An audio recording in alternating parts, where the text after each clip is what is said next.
Chapter 397. Zhuge Clan. Chu Yang's body shook. He had already guessed that Diwu Qingro was a member of the Zhuge clan, which was one of the big ruling clans of the upper three heavens. However, he still felt somewhat shaken when he heard Diwu Qingro admit it himself. You may not be familiar with the surname Diwu.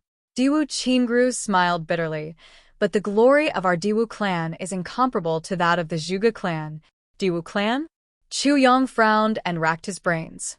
But he still couldn't figure it out. He said, "Please enlighten me." The Zhuge clan had 10,000 years of glory and was already a big shot in the entire heavenly layer. But who would remember that our Diwu clan had 20,000 years of glory before the Zhuge clan? It's been 30,000 years since then. Diwu Qingru smiled bitterly, but his voice was still soft. Our Diwu clan was the dominant clan chosen by the 7th generation Tribulation Sword Master. And it was the most important and resourceful clan among the dominant clans. Among the big clans, it was ranked 5th. 10,000 years later, our clan's glory was still the same. Our ancestor Diwu Qingru was born in the heavenly layer, and he was outstanding. Plus, he was very friendly with the 7th generation Tribulation Sword Master. So, 8 of the big clans declined under the Tribulation Sword, but our Diwu clan flourished for another 10,000 years. I see. Chu Yang sighed. So this involves an ancient divine item like the Tribulation Sword, a clan with tens of thousands of years. It's really unimaginable. Diwu Qingru smiled slightly. His eyes flashed, and he continued. The 8th generation Tribulation Sword Master was born, and the world was turned upside down again. The Diwu clan finally declined, and the new one to replace it was the Zhuge clan. I see. Chu Yang sighed. What a pity. And the remaining people of my Diwu clan were only 2 or 3 youngsters. The others, including several martial saints and dozens of martial monarchs, were all buried in the Tribulation Sword. 10,000 years of inheritance was destroyed overnight. We had no choice but to live under someone else's roof and be taken in as slaves by the Zhuge clan. Servant? Chu Chen sucked in a cold breath. However, after thousands of years of evolution, our Diwu clan was an intelligent clan after all. Although we couldn't rise again, we succeeded in getting rid of our slave status and became a servant of the Zhuge clan. Furthermore, his position was gradually stabilizing. In the last 1,000 years, he was already able to attend the academy with his clan's younger brothers. He could dabble in anything, whether it was martial arts or military strategy. Diwu Qingru's eyes lit up. Chu Yang remained silent. This was because he was thinking about Diwu Qingru's words. These words had shaken his mind. Several saint-level ancestors and dozens of monarch-level experts were all buried in the calamity. Saint-level. Monarch rank. If Diwu Qingru's words were true, then there would be many hidden powerhouses in the upper 3 heavens. When the Diwu clan was destroyed, several martial saints and dozens of martial monarchs died, and this was just one family. However, he would have to face all the ruling clans of the upper 3 heavens in the future. This was the fate of the Calamity Sword Master. Fuck. Chu Yang's heart beat wildly. My surname is Diwu. When I was born, my father named me Qingtian. Diwu Qingtian. Diwu Qingro smiled gently. It seemed as if he was talking about someone else's matter. The Zhuge clan's younger brothers are divided into 2 lines. Although we all cultivate martial arts, there is a strict rule. Cultivators can't be stained with blood. Use wisdom to conquer the world. Use wisdom to cut off karma. Diwu Qingro laughed. Although the Zhuge clan has many strong cultivators in the past 10,000 years, they can only use their wisdom to solve problems. They can't use their martial arts. In this way, under such pressure, all the Zhuge clan's cultivators try their best to develop their brains. Of course, they become smarter and smarter. I understand. Chu Yang really understood. He had to admit that the Zhuge clan's ancestor was really farsighted. Such a decision was simply wise to the extreme, because it could ensure that the Zhuge clan's intelligence would become higher and higher from generation to generation. Martial arts complemented each other. That is the only way to prosper forever. You only have extremely powerful martial strength and no wisdom. You can only be used as a tool in the hands of others. A person who didn't know a word could become a strong martial artist, but he would never become a wise man. This was the fundamental difference between a wise man and a martial artist. The overbearing way of martial arts is gentleness. Diwu Qingro said, every generation of cultivators is an outstanding younger brother of the clan. And in the clan, their status is also very high. So, after the clan chose me as a cultivator, they changed my name to Diwu Qingro. They used the name Qingro to remind me of my identity as a cultivator. Diwu Qingro smiled faintly. I see. Chu Yang nodded. Only now did he understand why a man like Diwu Qingro would use such a gentle name. 30 years ago, when the 10,000-year period was approaching, the 5 wise men of the Zhuge clan activated a secret technique. The 5 wise men exhausted their efforts and paid the price of the 5 men's lives. They clearly calculated that the next master of Calamity Sword was about to come out, but the fate of the Zhuge clan was not optimistic. So, they wanted to go against the heavens and change. Diwu Qingro said, go against the heavens and change fate. Chuyang was really shocked this time. It turned out that he was not the only one in the world who had this idea. Or it should be said that we need to follow the heavens' fate, but we need to borrow fate. Diwu Qingro thought for a while and finally slowly explained again, and this requires the fate of the lower 3 heavens to complement. Do you understand?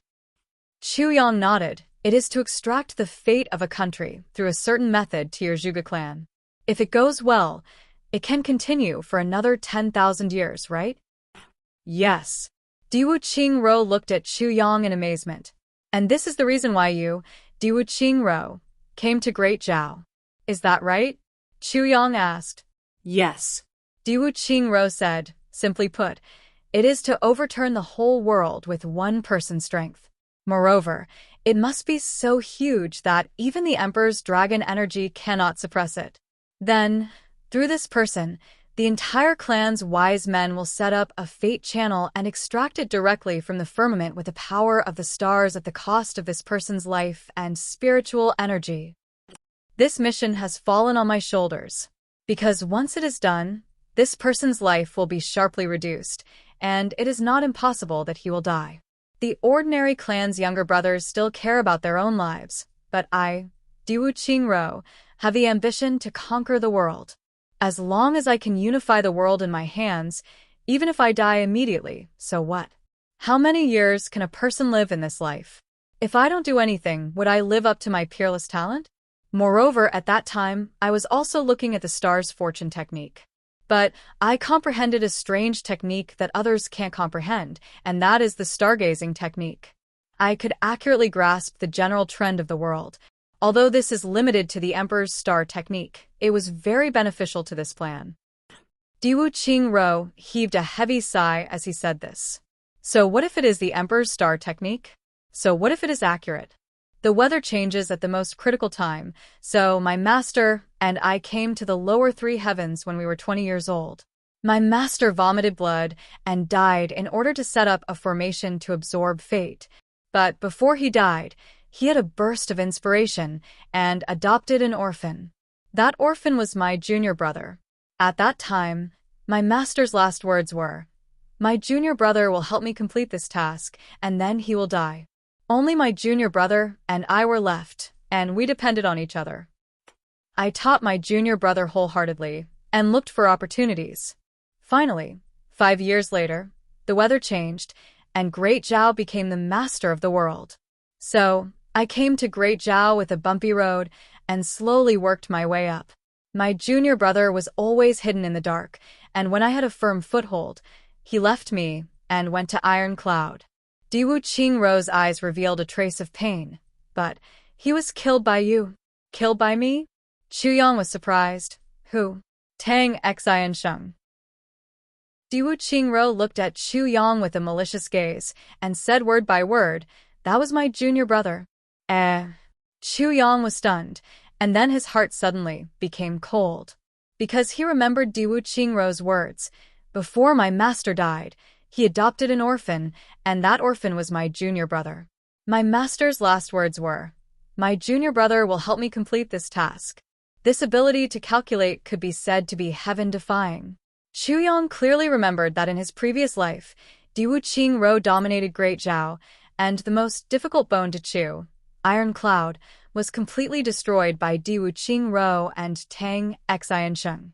It could be said that Tang Xian Sheng really helped Diwu Qingro complete his most difficult task. Diwu Qingro's master actually calculated this before his death. This made Chu Yang's heart become even more fearful of the Zhuge clan's wise men. They really had the ability to see through heaven's secrets. Diwu Qingro seemed to know what Chu Yang was thinking and said casually, "You don't have to worry. This ability comes at the cost of one's life." His eyes revealed a hint of mockery. "There are many people in the world, but I have never seen someone who is willing to sacrifice his life when he is living well." "So, you are also not willing?" Chu Yang asked sensitively. "I have ambitions and aspirations." Diwu Qingro was silent for a while, and then said casually, "But I also have a family, and I am only a retainer." Chu Yang let out a long, "oh" sound. "You also know my origin, and you also know my identity." Diwu Qingro said, "So, I came here tonight to be open and honest." Yes, Chu Yang admitted. "And I guess that you will not fight with me for a long time in this war." Diwu Qingro's eyes suddenly became very meaningful as he said this. "That is not necessarily true." Chu Yang's heart moved and he said with a smile, "Fast people have fast ways of fighting, slow people have slow ways of fighting. I don't care." Diwu Qingro chuckled and said, "Now, there is an opportunity in front of you to end this war in a very short time. At this point, everyone can write their own guesses in the book review. I need to draw on everyone's wisdom, so please feel free to comment." Chapter 398. "You mean tonight?" Chu Yang's eyes narrowed. "I can see the Emperor Star technique." Diwu Qingru smiled, "And this time, the Emperor Star shines in the world and stands in Iron Cloud. So, no matter how long the war lasts, the winner will be Iron Cloud. Even if I have the ability, I can't change the destiny." Chu Yang raised his eyebrows and looked at Diwu Qingru in surprise. He didn't expect Diwu Qingru to be so frank. He said, "You can see the final outcome?" yes.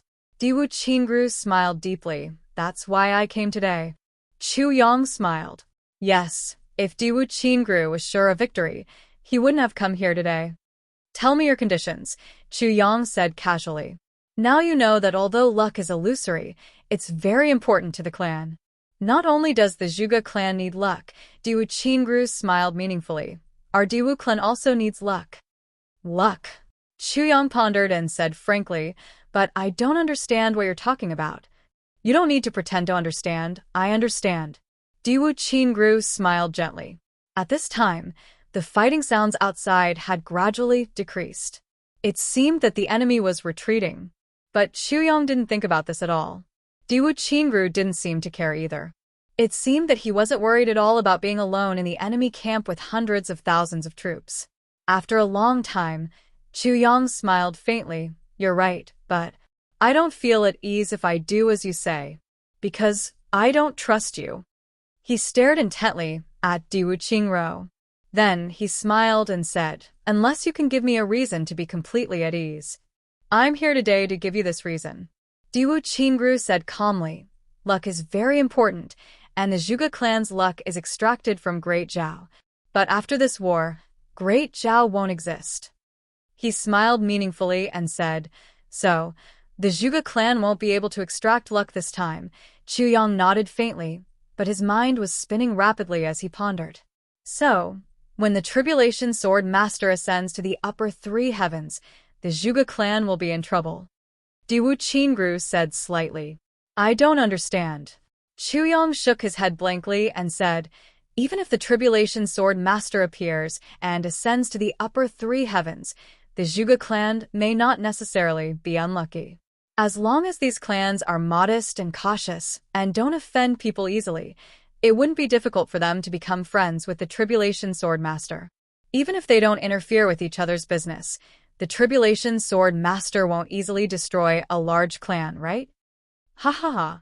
Diwu Qingro couldn't help but laugh. Minister Chu, if you can say these words, then it can be said that you are an upright person even though your wisdom is outstanding, and your conduct is strange, and your methods are sinister. Chu Yong touched his nose awkwardly. He really didn't understand why he would say that. The birth of the Tribulation Sword Master is a reshuffle of the heavenly layers, Diwu Qingro said casually. But why is there a reshuffle? This is the truth of the heavenly Tao. Why do you want to shuffle the cards? Chu Yong asked. He had a vague feeling that something was amiss, but he wasn't sure about it. Therefore, he decided to take advantage of this opportunity to get to the bottom of it. Why do countries and dynasties need to be replaced? Diwu Qingro asked back. Then he answered himself, that's because the previous dynasty had already decayed. So, it had to be eliminated. The heavenly layers are the same. Chu Yong nodded, that's true. Any clan that has been in power for 10,000 years will breed many malignant tumors, and these malignant tumors are often fatal. Yes, that's the reason. Diwu Qingro nodded deeply. The Tribulation Sword Master will never provoke the Zhuge clan, but the Zhuge clan will definitely provoke the Tribulation Sword Master. No matter how many times the family had given out orders, the things that were supposed to happen would definitely happen. And once it happens, the Tribulation Sword Master won't be able to accept a peaceful solution. In the end, the conflict will only intensify and become more and more intense. When the Zhuge clan knows that the other party is the Tribulation Sword Master, things will have reached a point where even the heavenly Tao can't reverse it. Diwu Qingro smiled deeply and said, this is fate, this is fate.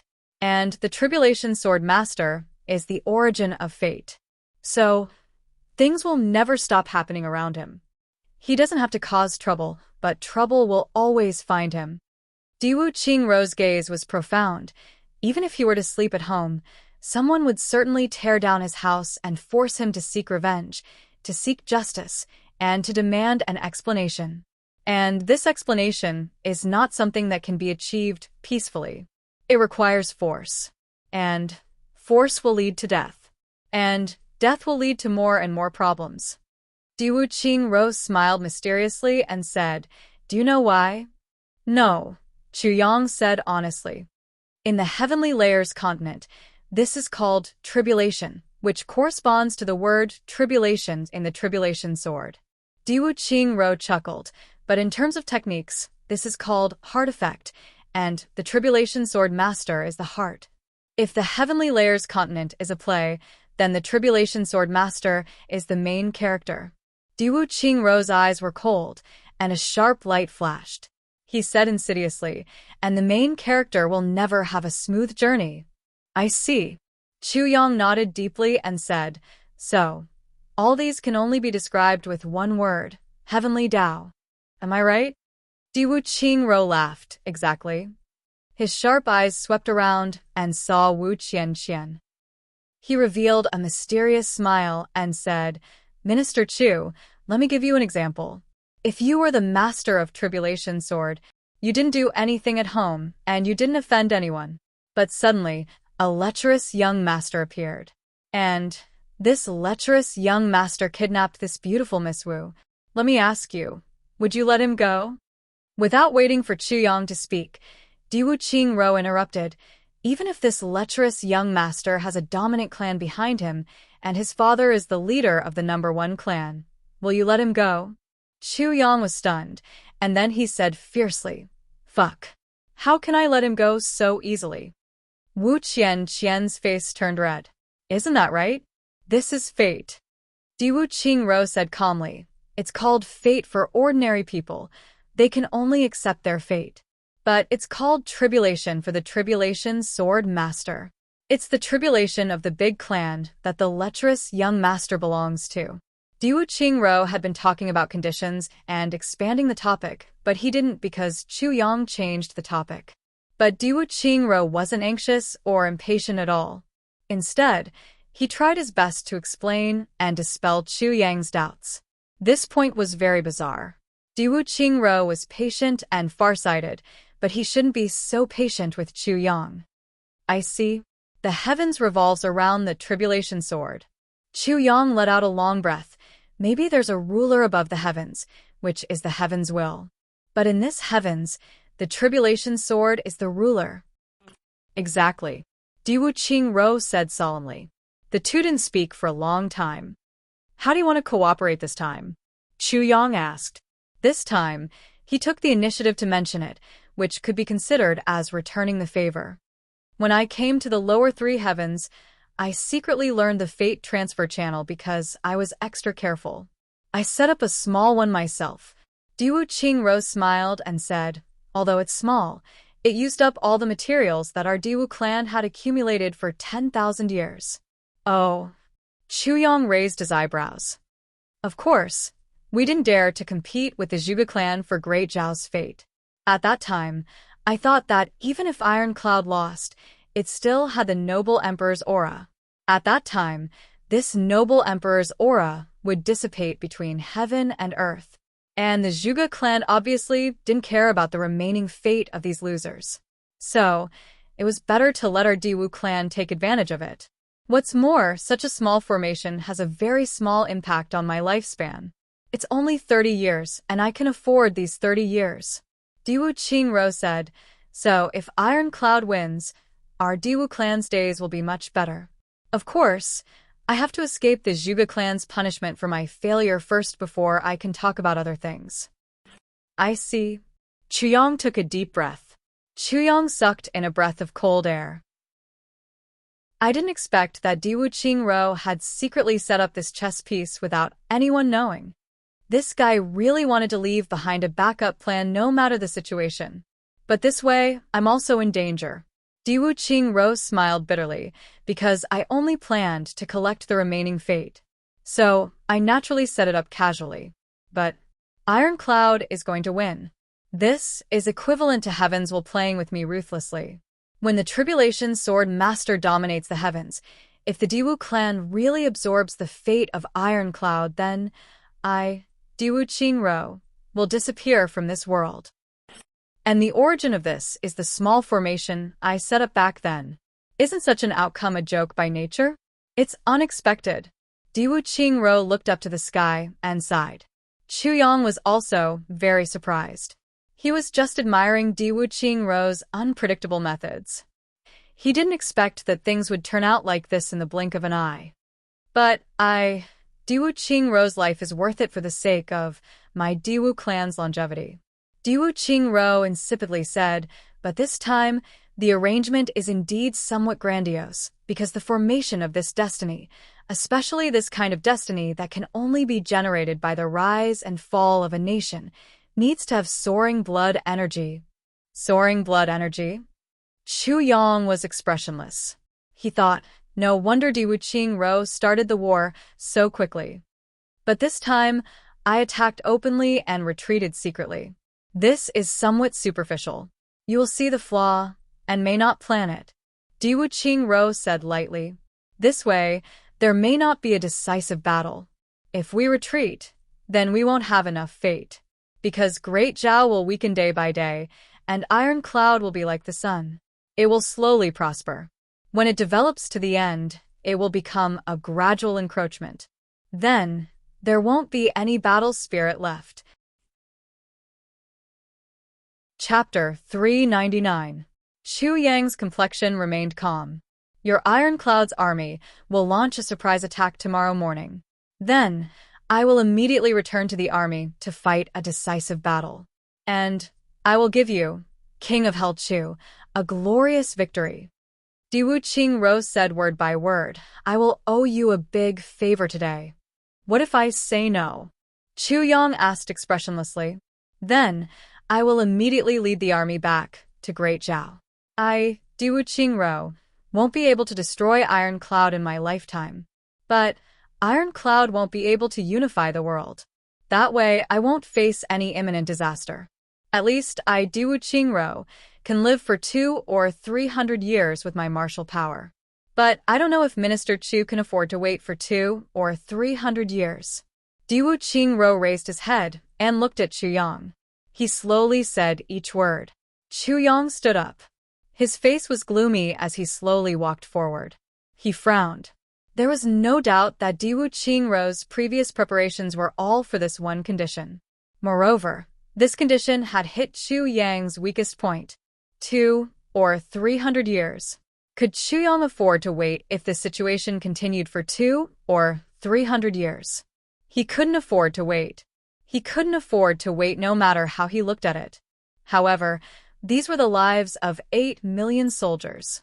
If Chu Yang accepted Diwu Qingro's proposal, then the war would end, and the world would be decided. And he would have completed his first big step in reversing the heavens. He would have been able to leave the lower 3 heavens and go to the place he had longed for a long time. His lover was still in the abyss of suffering there. She was waiting for him to save her. His good brothers were fighting a bloody battle for a common future. His master was waiting for him there. Chu Yang wanted to go there. But Chu Yang couldn't afford to pay the price of 8 million people. It was normal for people to die in an ordinary war.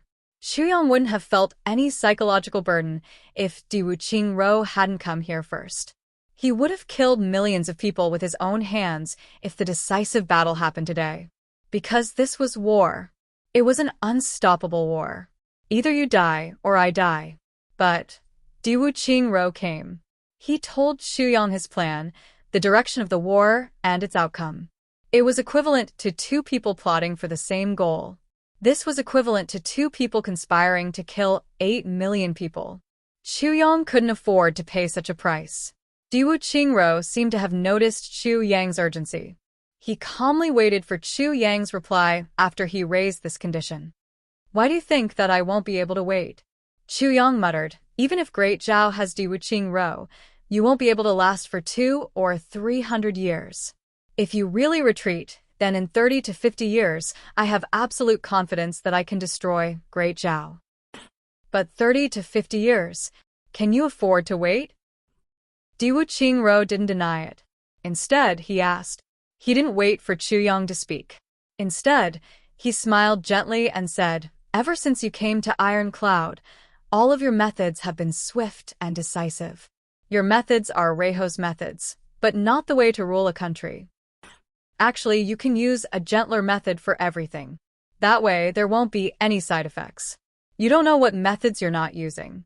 Diwu Qingro casually said, as for Great Zhao, you didn't need to go, but you still went. He pondered and looked at Chu Yang. I always feel that all your actions contain a very strong sense of purpose. I don't know your purpose, but I know that your world isn't in lower 3 heavens. He looked at Chu Yang. Chu Yang also looked at him quietly for a long time. Diwu Qingro said, you're looking forward to a bigger world. A world that belongs to you.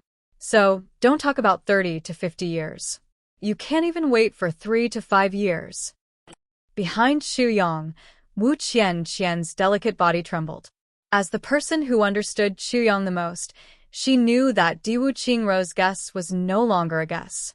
It was a fact. So, I launched the decisive battle ahead of time. You shouldn't oppose it. But more people will die than expected. Diwu Qingro exposed a cruel smile. I'm curious why you made such a change. Chu Yang frowned. You said that the destiny of your clan is one of the reasons. But I don't believe that it's the only reason. Diwu Qingro remained silent for a long time. Then he finally said, I didn't expect the Diwu clan to rise again at that time. I came to lower 3 heavens so that my talent and knowledge wouldn't be buried. I also wanted to be a meritorious minister. Even if I'm a powerful minister, as long as I unify the world, I'll naturally be immortalized. What I seek is nothing more than a false reputation. Diwu Qingro said in disappointment, but I didn't expect that the weather would change just as I was about to succeed. And my life's work would go down the drain. In other words, even the heavens don't want me, Diwu Qingro, to be immortalized for eternity. His eyes emitted a dazzling radiance. He spoke slowly and softly in an elegant and frightening tone. Since I can't be immortalized for eternity, I'll go down in infamy for 10,000 years. If I can't be immortalized for eternity, then I'll be infamy for eternity. So, I deliberately set up this killing trap. Diwu Qingro looked at Xu Yang and slowly said, "Do you agree or not? It's easy for you and for me. As for the 8 million soldiers," Diwu Qingro insipidly said, "the lifespan of an ant isn't long. This decision is too crazy. I won't agree to it." Xu Yang said indifferently. His eyes exposed a trace of pain as he said, 8 million people will be buried by my hands. I can't bear to do this." Diwu Qingro looked at him for a long time before he said, "King of Hell Chu, King of Hell rewards the good and punishes the evil." Xu Yang said with an expressionless face, "I can kill 8 million people on my own if the war breaks out. And that's because they want to kill me. But I, Xu Yang, disdain to do such a thing. Then do you know that Great Zhao will withdraw its troops if I leave today? Then it will be a war of at least 30 to 50 years. Diwu Qingro said, "The war will inevitably continue for 30 to 50 years. It won't produce any bloody luck. But the total number of people who will die in the war will be far greater than 8 million. You think that you are being charitable today. So you let go of the lives of 8 million people. But you will have to pay the price of at least 10 million casualties in the future. Aren't those living creatures?" Diwu Qingro asked aggressively. "Those are living creatures. But I will have a clear conscience." Xu Yang smiled faintly and said, "But I will have a guilty conscience if I conspire with my enemy to kill my own soldiers, even if it's just one of them.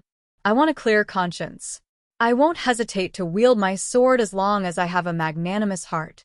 I won't hesitate to kill everyone in the heavenly layer as long as I think it's right." Xu Yang seemed to have untied the knot in his heart. He suddenly said with a clear voice, "But I won't go against my heart and plot against my own people, even if it's just a strand of hair. This is King of Hell Chu's bottom line." Xu Yang said proudly. This mental barrier was suddenly removed. Xu Yang suddenly felt that the cultivation of his mental state had improved by another step. Clap, clap, clap. Diwu Qingro gently clapped his hands and praised, "You are indeed King of Hell Chu. You are worthy of being called a maverick." Suddenly, the ground started to shake at this moment. Xu Yang's complexion changed. His eyes turned sharp as he looked at Diwu Qingro. Diwu Qingro sighed and said, "You don't want this. But I still want to give you this glorious victory. Moreover, I still owe you a favor. This matter is indeed somewhat sullen." Xu Yang's complexion changed. The sound of the ground shaking was very far away, but it lasted for a long time. This was clearly the sound of a million-strong army moving out. "They have already started the pursuit?" Xu Yang asked somewhat blankly. "If I'm not mistaken, then, Tai Bu Tian and Tai Longcheng's 3 million-strong army have already entered the battlefield apart from your 300,000 soldiers." Diwu Qingro chuckled. "Minister Chu, there have been many topics since I arrived, but I have paused for every topic." Diwu Qingro sat calmly. He smiled and said, "You have spoken 170 sentences since I arrived. But it only took you half an hour. But in order to deal with your 170 sentences, I spoke 421 sentences. And it took me 3 hours." Diwu Qingro said, "For hours have passed. Moreover, it's daybreak. These 4 hours are enough for Tai Longqing to react and launch the pursuit." Diwu Qingro chuckled. Xu Yang's complexion turned cold. He was about to rush out. "They have already set out. And they have already stepped into my trap. It's too late even if you rush out now. Minister Chu, your 300,000 soldiers will decide the outcome of this battle, so it's better not to act blindly without thinking," Diwu Qingro said indifferently. Xu Yang was about to take a step forward when he stopped. He suddenly turned his head and looked at Diwu Qingro. His pupils shrank dangerously. "You schemed against me?" "I schemed against you. Shouldn't I?" Diwu Qingro chuckled. "Moreover, I wanted to give you a big gift." Xu Yang slowly sat down. He calmed down and said, "But how can you be sure that Tai Longqing will attack?" "That's because Tai Longqing is the supreme commander. But you have the right to make the decision. Diwu Qingro said, Tai Longcheng is supporting Ironcloud on his own. He has worked hard and made great contributions. Tai Butian won't have any objection to Tai Longcheng's decision. He is the person Tai Butian trusts the most. Moreover, he trusts him blindly. Therefore, there's no need to be afraid of this uncle and nephew pair. Diwu Qingro sighed. This was my greatest assurance in defeating Ironcloud. But it has now become a blessing for Ironcloud. Haha, the will of the heavens is unpredictable. Tai Longcheng will eventually step into my plan. And Tai Butian will also step into my plan if he steps in. Only you can turn the tide. Therefore, the variable in this entire plan is you. Diwu Qingro casually said, therefore, I didn't come here tonight to discuss conditions with you. Instead, I came here to entangle you for 4 hours. He smiled and said, with the status of Diwu Qingro, it is not difficult for me to entangle you for 4 hours. But the overall situation is already set in stone in these 4 hours. Even if you are the master of Calamity Sword, you won't be able to reverse the situation. Moreover, you aren't, Diwu Qingro said slowly. I have been under a lot of pressure these past few days. I have already thought about the ending of the lower 3 heavens. It will be over in about 10 chapters. But I am still racking my brain for the entry point of the lower 3 heavens. On one hand, it is ending. On the other hand, it is beginning. But I have to fulfill my promise. I have to do my best to write every chapter. I have to do my best to make every important character leave a deep impression in everyone's mind. That will be my proudest thing. It will also be my greatest success. And I want to be proud of it. So, I can't be careless. And Diwu Qingro is a wise man. He can't let him end things carelessly. Even if he has to change his position, he must do it beautifully. Diwu Qingro has been dreaming of these past few days, very sad. I don't have anything to do today. I finished writing in advance. But I want to go out and relax. So, I took the initiative to invite a classmate for a drink to relieve the pressure. I am shamelessly asking everyone for votes. Monthly votes, recommendation votes, and evaluation votes. Of course, there are also subscriptions. I hope that capable brothers and sisters can support me.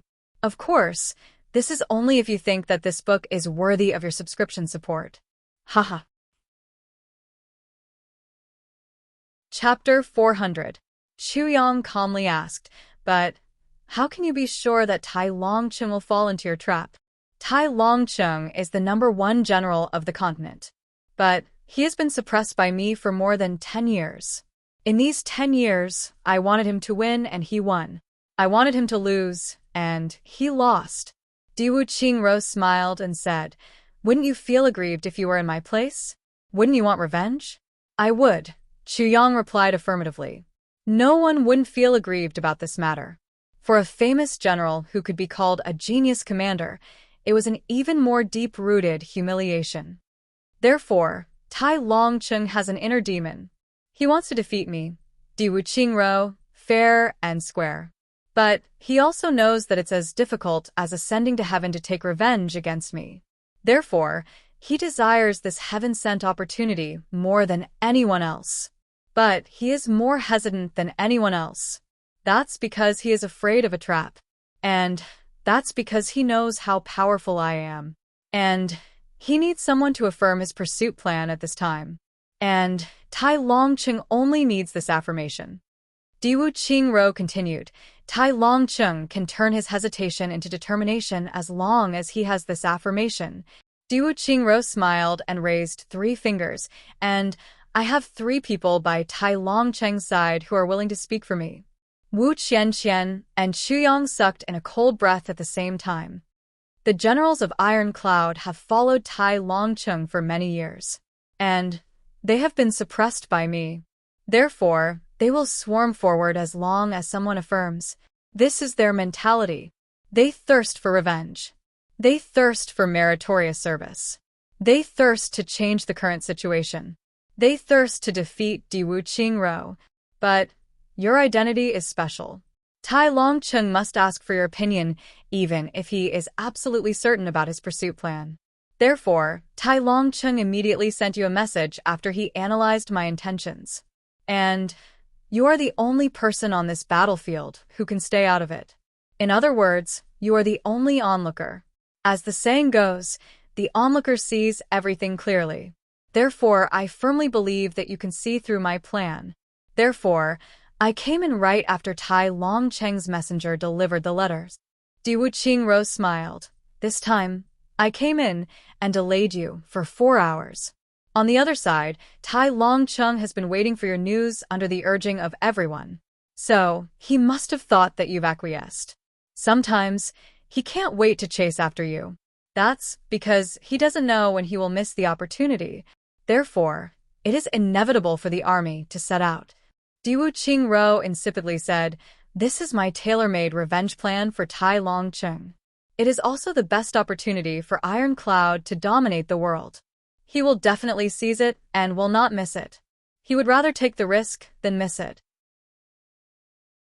That's why my plan succeeded so easily." Diwu Qingro leisurely stood up. "Minister Chu, you must guard against the Golden Horse Riders Department. Of course, I believe that you've already made preparations.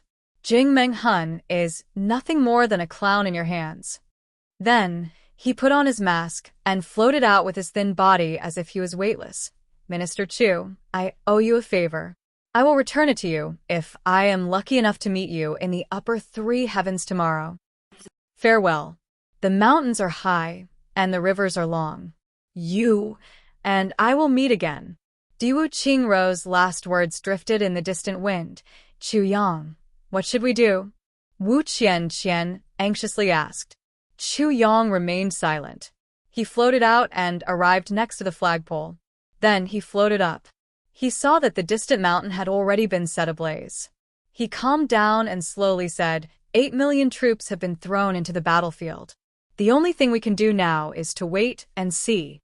He paused for a moment and said, "Order the army to advance 50 miles.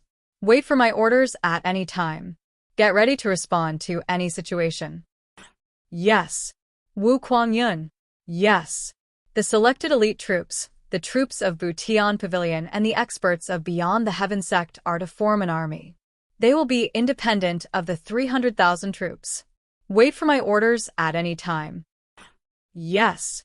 Wu Kuangyun had been waiting for a long time. The war had already broken out. This hot-blooded general couldn't wait any longer. He heard Chu Yang's order and immediately blew the bugle horn. The 300,000 troops rumbled as they set off.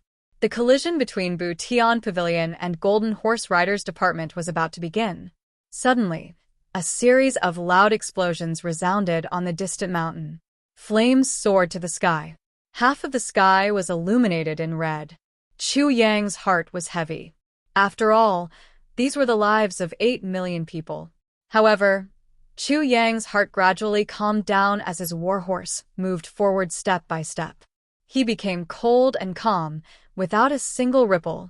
This is a calamity, and this calamity has already begun. So, I have to bemoan the state of the universe and pity the fate of mankind. That's all.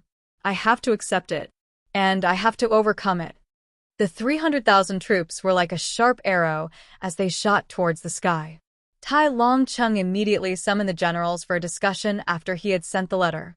However, the generals unanimously decided to attack. Their faces were flushed with anger. Their fighting spirit was overflowing. They had been oppressed by Diwu Qingro for so long. So, how could they let go of such a heaven-sent opportunity? Tai Butian was distraught at the moment. Her entire mind was troubled by another matter. So, she didn't think much about it. She quickly replied, "Uncle Wang can make the decision. I will command the army to follow." Tai Butian's affirmation made Tai Longcheng heave a sigh of relief. His fighting spirit blazed even brighter. However, King of Helchu's news still hadn't arrived. Time passed little by little. The enemy had retreated. But there was still no news from King of Helchu. "Supreme Commander, we can't wait any longer. We will lose the opportunity soon." The generals demanded.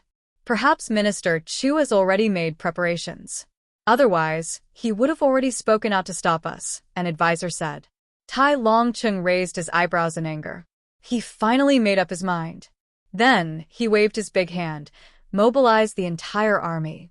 Chase and defeat Diwu Qingro. Sky-shaking cheers resounded. A biting cold fighting spirit ignited in the night sky with a loud rumble. The urgent sound of the bugle horn resounded in every military camp. Then, a team of vanguard cavalry rushed out of the camp like angry dragons. They then rushed into the darkness ahead.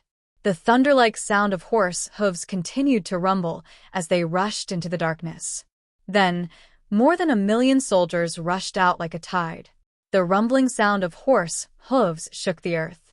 Tai Butian's troops followed behind Tai Longcheng's army and rushed towards Great Zhao's camp. Millions of people moved at the same time.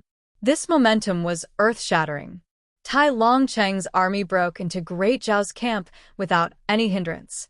Then they looked around and found that most of the troops had disappeared without a trace except for a few wounded soldiers. Great Zhao's army had already occupied Ironclad Camp by the time Tai Longcheng had rushed in. Reporting to Supreme Commander. The camp is empty. The cavalry commander who had rushed in first quickly came forward to report. In fact, it wasn't empty. Those wounded soldiers had been slaughtered under his orders. They had been chopped like vegetables. No one? Did we arrive too late? Tai Longcheng frowned. Quickly inquire. Reporting to Supreme Commander, Great Zhao's army has retreated to the back of the mountain. Some troops haven't been able to cross the mountainous area in time. So, they are hurrying on with their journey, the mounted scout reported. Chase. Tai Longcheng made a prompt decision. Then, the cavalry rushed up the mountain like a tide. Tai Longcheng's cavalry continued to chase after Great Zhao's camp. Tai Longcheng's reinforcements entered Great Zhao's camp.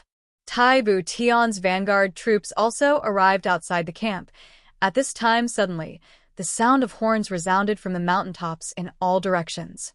Then, a large number of Great Zhao's cavalrymen rushed down from the mountaintops with a loud rumbling sound. They drew their bows and knocked their arrows halfway down and aimed at the sky. Shoot! Hundreds of thousands of arrows were shot at the same time. The whooshing sound was so loud that it hurt people's eardrums. The densely packed arrows flew into the sky. The sky looked as if it had been dyed with ink. Ambush. Tai Longcheng sneered. How could he not expect an ambush, since he had come to chase after them? Great Zhao's army stabilized their footing after a brief moment of panic. Then, they looked for cover on the mountain walls. Simultaneously, their formation changed into a defensive one. Diwu Qingro, I've been prepared for this move of yours. Tai Longcheng laughed loudly. Kill. Countless Great Zhao's cavalry rushed down from the mountaintop with a loud roar. Tai Longcheng's complexion changed. His eyes shone with an incredulous light. Decisive battle? He had expected that Diwu Qingro might have set up an ambush. But he hadn't expected that Diwu Qingro would choose to launch a decisive battle at this time after abandoning all his military supplies. The Great Zhao's army was swarming in like a swarm. It was clear that the entire army was involved in this battle. The vanguard cavalry of the two countries collided with each other in the blink of an eye. Everyone pulled out their sabers at the same time. The entire dark sky was illuminated by the flashing saber lights. Then, their faces turned ferocious as they roared. Then, they spurred their horses and rushed into the enemy's ranks. The two groups of cavalry were advancing in a frenzy. It was unknown whether they were friends or foes. They fell off their horses and got trampled into meat paste. But no one cared. There was only one thought in everyone's heart. Kill the enemy. Rush out of the enemy's big formation and pierce through it. Then, turn around and kill. Kill. Hundreds of thousands of people shouted at the same time. It seemed as if the blue sky had been scared out of its wits. A ray of light appeared on the horizon at this moment. The neighing of the war horses, the screams, the roars, and the sounds of collisions resounded. The vanguard cavalry of Iron Cloud had rushed into the belly of Great Zhao's cavalry. And Great Zhao's cavalry had also rushed into the middle of Ironclad's cavalry. There was no strategy to speak of at this moment. There was only killing, killing, killing. All the so-called martial arts techniques were completely useless in this kind of battle. Heads soared to the sky unceasingly. Severed limbs were flying in the sky unceasingly. War horses were falling down unceasingly. Dozens of people were losing their lives every minute and every second. Everyone had fallen into a frenzy. This was a crazy war. Chapter 401. Countless banners fluttered in the wind and whistled as they rushed into the battlefield. Millions of soldiers roared as they rushed into the battlefield. Great Zhao's military camp had turned into a battlefield. More than 1 million people were fighting with each other. They were wielding their swords and slashing at each other. Suddenly, there was a flash of fire. Suddenly, the entire military camp was filled with electric sparks. Then, there was a loud rumbling sound, and an earth-shattering explosion suddenly erupted in the heart of Great Zhao's military camp. The violent explosion had blown a hole of several hundred feet in the heart of the camp. Everyone in the heart of the camp, regardless of whether they were friends or foes, regardless of their rank, was blown up into the sky and scattered into pieces of flesh. Then the entire military camp suddenly caught on fire. The fire was raging and quickly spread. It had spread over 500 miles in the blink of an eye. Moreover, it was still rapidly expanding to the surroundings. Bursts of yellow smoke and black fog soared into the sky and rapidly spread over the entire battlefield in this windless and cloudless weather. This smoke was obviously added with something. Everyone who smelled the yellow smoke felt dizzy. Moreover, their minds seemed to have fallen into an inexplicable confusion. They screamed wildly and waved their swords madly. They didn't care if they were friends or foes, and started to fight in a chaotic manner. The black smoke rose and spread. Everyone who smelled it felt powerless. It seemed that they couldn't even control their eyelids. Their weapons fell to the ground with a clang sound. They could only look at the enemy's snow-white swords with a terrified look on their faces as they slashed at their bodies. The green smoke rolled and rose. Everyone who smelled it felt excited. It seemed as if their bodies had suddenly become congested with blood. They used their inexhaustible strength and roared as they slashed at their enemies. The thick purple smoke blew out. Everyone who smelled it felt as if they were in a dreamland. Moreover, the blood vessels in their bodies surged. They suddenly lifted their tents and found themselves surrounded by beautiful women. They couldn't help but shout excitedly and pounce on them like perverts. Obscene laughter, strange cries, and screams of struggle. These sounds were unbearable to the eyes. These things turned out to be all kinds of drugs that the Golden Horse Riders Department had spent more than 10 years to collect. Some of them were smokes that could make people feel powerless. Some were poisons and some were aphrodisiacs. All in all, there were all kinds of poisonous smokes that could make people lose their bearings here. Furthermore, as it burned, it continued to emit, and there was more and more poisonous smoke, and as it rose, it kept drifting towards the mountains. However, it was blocked by the bandits and drifted back, continuing to cover the sky above the battlefield. It was as if there was a huge magnet here that kept the poisonous smoke from drifting away. Towards the end of the war, there was no organization and discipline. Everyone was killing based on their instincts. Whether it was the generals or the soldiers, they had all fallen into a state of confusion. Inside Diwu Qingrou's tent, Jing Menghun was fully clothed. He was counting the time. Finally, he stood up and shouted, "It's time for us to move out." All members of the Golden Horse Riders Department were to assemble and attack. Target: King of Helchu. Yes. Everyone replied in unison. Jing Menghun was about to stride out when someone suddenly shouted angrily from outside, "How can this be? I want to see the Prime Minister. I want to see the Prime Minister." It was the general of the Heavenly Dragon, Yuhan. He had rushed inside while speaking. He bumped into Jing Menghun. "King-level expert Jing. Where's the Prime Minister?" "The Prime Minister isn't here. If you have something to say, tell me," Jing Menghun replied coldly. "What's going on?" Yu Han angrily pointed at the chaotic battlefield at the foot of the mountain. His eyes were bloodshot. What kind of a shameful way of fighting is this? General Yu, what are you talking about? Jing Menghun looked at him with dissatisfaction. I only want to ask, who gave the order to blow up the camp? Yu Han asked with grief and indignation. It was me. I, Jing Menghun, gave the order. The Golden Horse Riders Department carried it out. What's wrong? Jing Menghun snorted and asked. What's wrong? Yu Han roared in anger. Suddenly, he grabbed Jing Menghun's lapel. He clenched his teeth and asked, Why? Why did you do this? This is the Prime Minister's order. You can ask Prime Minister Diwu if you have any doubts. Jing Menghun looked at Yu Han's hand and said in an ice-cold voice, Let go, bastard. Yu Han was extremely indignant.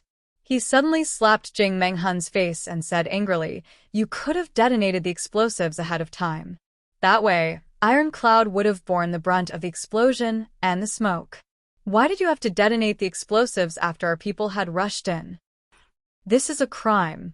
Yu Han screamed in grief and indignation. Iron Cloud is finished. But we're also finished. Do you know that? You son of a bitch, those are my brothers. My soldiers. My soldiers.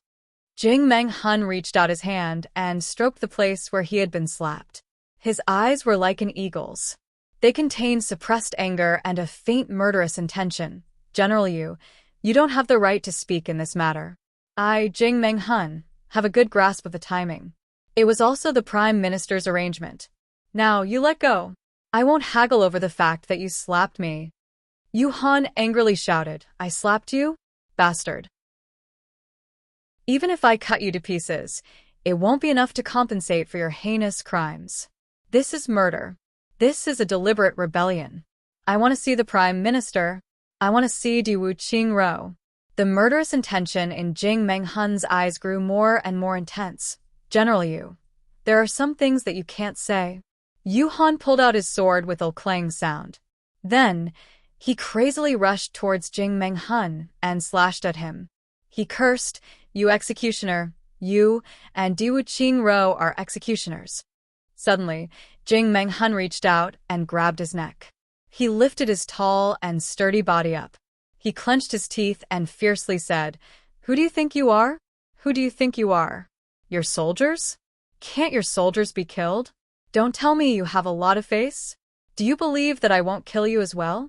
Yu Han struggled with all his might. You dare. Kill me if you have the guts. If you don't kill me, Jing Menghun, I will. Suddenly, a kacha sound was heard.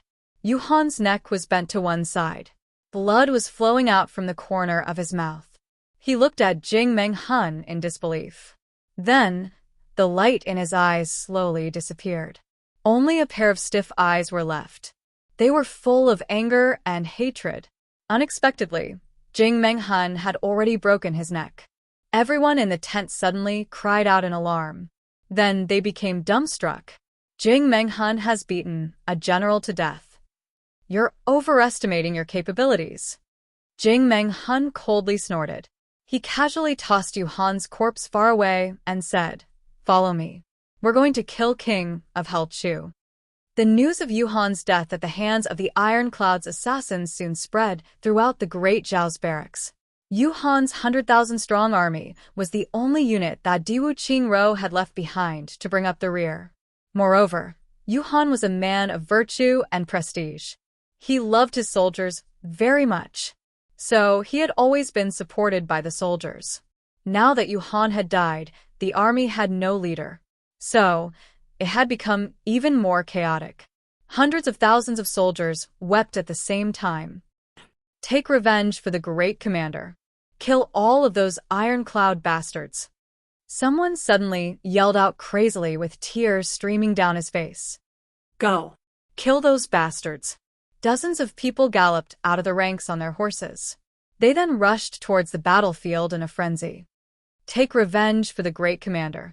A rumbling sound was heard. Thousands of people rushed out in a frenzy. Rush up. Tears streamed down the deputy general's face as he clenched his teeth. Kill them ruthlessly. A rumbling sound was heard as the 100,000-strong army rushed up the hillside. Then, they rushed down like a sudden waterfall. The 30,000-strong cavalry of the Golden Horse Riders Department also rushed in another direction as these people rushed down the hillside. The hilltop had been densely packed with people a moment ago, but it had become empty now. A cool breeze blew, and a burst of thick smoke drifted over and covered the hilltop. The thick smoke dispersed, and a black-robed figure appeared on the hilltop. He looked down at the battlefield in full swing and heard the earth-shaking battle cries. Wuxia crossed his hands behind his back. His eyes were calm and gentle as he looked down. It was as if the bloody tragedy below had nothing to do with him. His black robe was fluttering in the wind. Wuxia's beard was also gently fluttering. His face was calm and cool. He looked like an immortal. He looked like this for a long time. Then he gently sighed. He took out an invisible mound from his bosom and placed it on his palm. He stared at it for a long time. Then he opened his palm and softly said, "Go." The invisible mound flapped its wings and flew up with a flapping sound. It circled in the air and then disappeared without a trace, as if it had melted into the air. This was a message for Wu Tian, and the others who were guarding the Great Zhao Prefecture's capital. Wuxia had only written a few sentences on the message that the invisible mound had carried. Wash the prefecture with blood. Exterminate the imperial clan. Then, Wuxia's seal appeared. Wuxia faintly smiled as he looked at the disappearance of the invisible mound. He looked in Chu Yang's direction and softly said in his heart, "King of Hell Chu, I owe you. But don't forget that you also owe me. You and I will meet again in the upper three heavens. At that time, haha." Then, he took a deep breath and looked at the battlefield. Then, he turned his head and looked at the direction of the Great Zhao Prefecture. There was reluctance and unwillingness in his eyes. But he didn't say anything in the end. He just let out a long sigh. After a long time, Wuxia spoke in a sad and low voice. It seemed as if he was talking in a dream. "The lower three heavens is over? I'm afraid that Wuxia, will never return to this place in this lifetime." The sky was getting brighter and brighter. The morning wind was also gradually blowing. It was getting stronger and stronger. The poisonous smoke that had originally shrouded the battlefield seemed to have completed its mission. It began to slowly drift away. The poisonous smoke was disappearing faster and faster along with the sound of the wind. A gust of wind came, and the smoke rushed to the summit. It shrouded Wuxia's thin figure. The thick smoke dispersed, and Wuxia's figure disappeared without a trace. Chapter 402. The situation of the battle became even more chaotic. Yu Han's army rushed in, and a part of them got drugged by the poisonous smoke. These people were already extremely sad and indignant. So, they became even more berserk. It seemed as if millions of people had lost their minds and were fiercely rushing in to kill. Tai Butian had also rushed in with Shadow and the army in the beginning.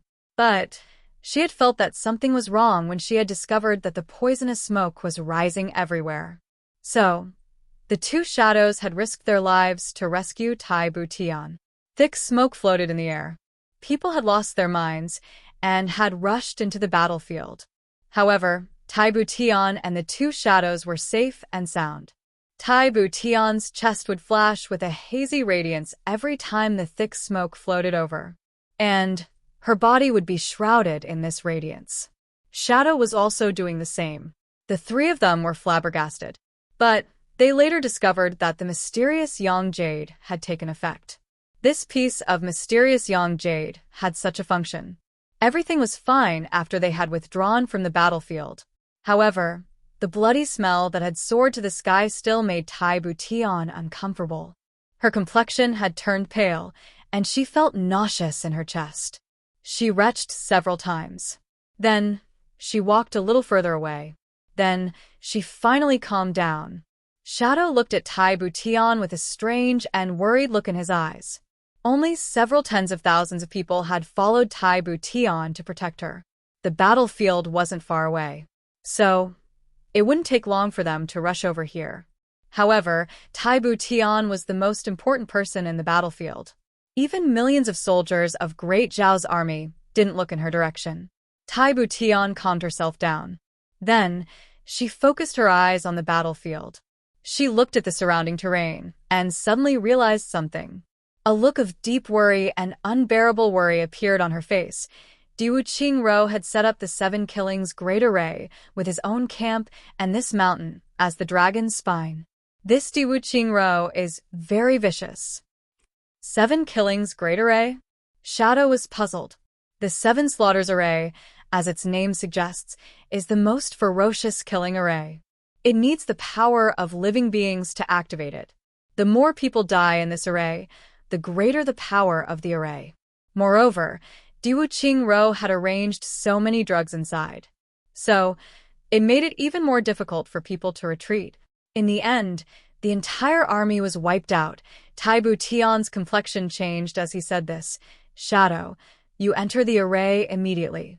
Tell Uncle Wang to withdraw immediately. As for the rest of the soldiers, withdraw as many as you can. The formation has already been completed. If we continue to stay here, we will only lose our lives. Ing nodded and leaped up, turning into a stream of light and rushing into the army formation. Tai Butian watched worriedly. Suddenly, he let out a huge sigh. The lives of 8 million people. Diwu Qingru, what exactly are you trying to do? Why did you make such a crazy decision? Right now, Tai Butian naturally didn't know that Diwu Qingru had already left this place. That green robe that had once awed the entire lower 3 heavens had already drifted to a faraway place after a long time. Ing rushed out with a person on his back. His entire body was bathed in blood. He was Tai Longcheng, a famous general of his generation. However, he had already fainted. What's wrong? Tai Butian was shocked. I was the one who knocked him out. Ing laughed dryly. He was also charmed. That's good. Tai Butian let out a sigh of relief. Then he looked in another direction. Why haven't we seen Minister Chu's troops yet? Minister Chu is extremely intelligent. He has foresight. I'm afraid that he has anticipated the situation here. That's why he hasn't moved.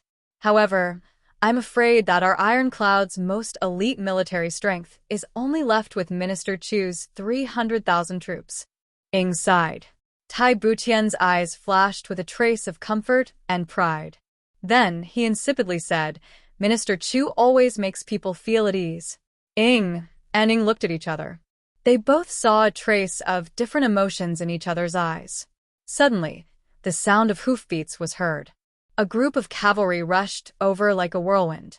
The leader shouted, We are Minister Chu. May I ask if His Majesty is well? His Majesty is well. What's the situation on Minister Chu's side? Ing replied loudly. Minister Chu is in a confrontation with the Golden Horse Riders Department. Minister Chu said that he will try his best to deal with the Golden Horse Riders Department. As long as His Majesty is well, this war is already won. That person replied loudly. Minister Chu, take care of yourself. Tai Butian replied loudly. Yes.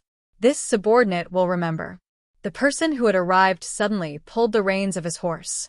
The horse neighed and suddenly changed direction. It turned around and rushed back the way it had come.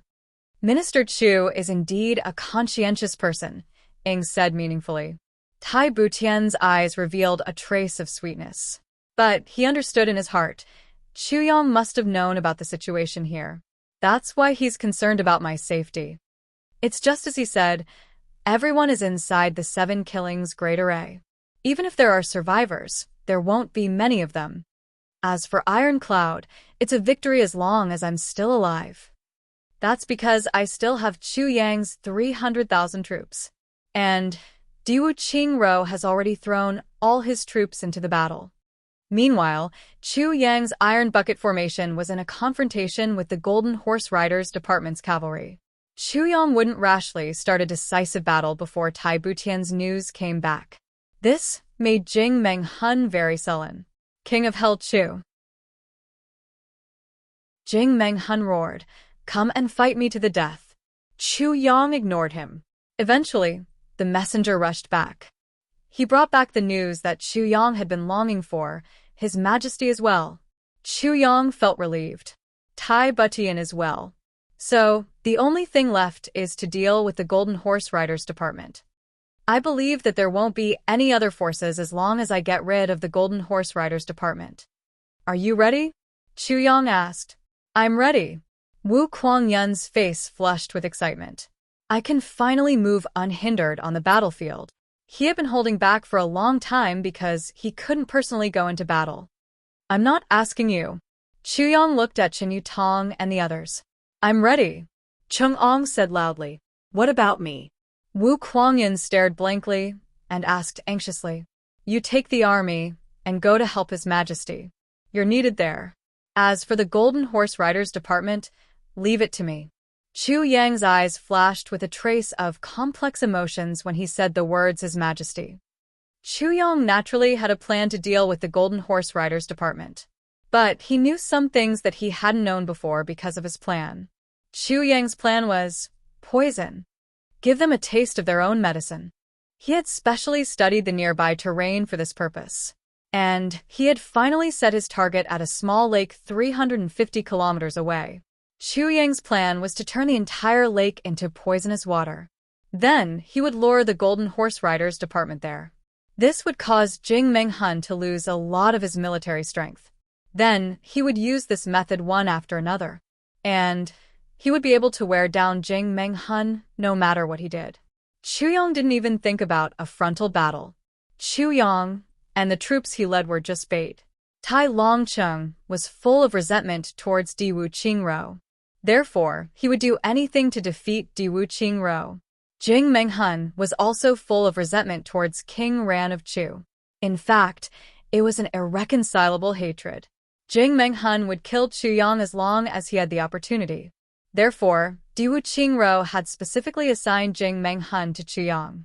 He had given Jing Menghun a mission: kill King of Hell Chu. You don't have to worry about anything else. You just have to lead the Golden Horse Riders Department and kill King of Hell Chu. Jing Menghun had received such an order. However, it was also in line with Chu Yang's thoughts. Chu Yang had naturally thought of using the poisonous flood dragon's poison when he had chosen the poison to use. However, the sword spirit had firmly stopped him. That was because the poisonous flood dragon's poison would have been poisonous for countless years if he had used it. Who knew how many people would have died if that had happened? Moreover, many of Jing Menghun's subordinates had already lost their lives to the poisonous flood dragon's poison. Therefore, the sword spirit had recommended another poison to Chu Yang. You can use the lust flood dragon's poison. It's much better than the poisonous flood dragon's poison. Lust flood dragon? Chu Yang asked blankly, what's a lust flood dragon? This sentence made the sword spirit widen his eyes. It can't be, right? You've been poisoned by the lust flood dragon's aphrodisiac. But you're still saying that you don't know? How did you get rid of it? I've been poisoned by the aphrodisiac. Chu Yang was even more at a loss. Do you remember that you had encountered 2 big snakes when you had met Jing Menghun in the last stage of your escape? One of them had fiercely blown a puff of pink smoke at you. The sword spirit was helpless. How can this guy not know anything? Chu Yang suddenly remembered when the sword spirit said this. Yes, there was such a thing. That was the lust flood dragon. The sword spirit said. He then explained the characteristics of the lust flood dragon. The more he explained, the bigger Chu Yang's mouth opened. In the end, he was dumbstruck like a wooden chicken. You're thinking that I've been poisoned? Chu Yang asked in a daze. Yes, the sword spirit affirmed. You mean that there's no other way to get rid of this aphrodisiac apart from sexual intercourse? The 5 of them would have taken advantage of this opportunity to fester and die. Chu Yang asked while stammering. Exactly. The sword spirit affirmed again. But why didn't I die? Chu Yang's eyes were lifeless. His forehead was covered in cold sweat. How do I know?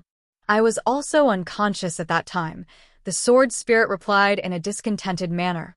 Is there really no other way? Chu Yang wanted to cry. Doesn't that mean that my pure and spotless body, I don't have any chastity?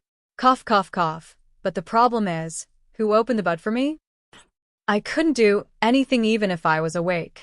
I could have suppressed the aphrodisiac at most and prolonged it for a while, but it would have eventually been resolved through this channel. The sword spirit helplessly said. Chuyang sat down. His face was pale. The sword spirit reminded him, so, there must have been a woman who had sex with you.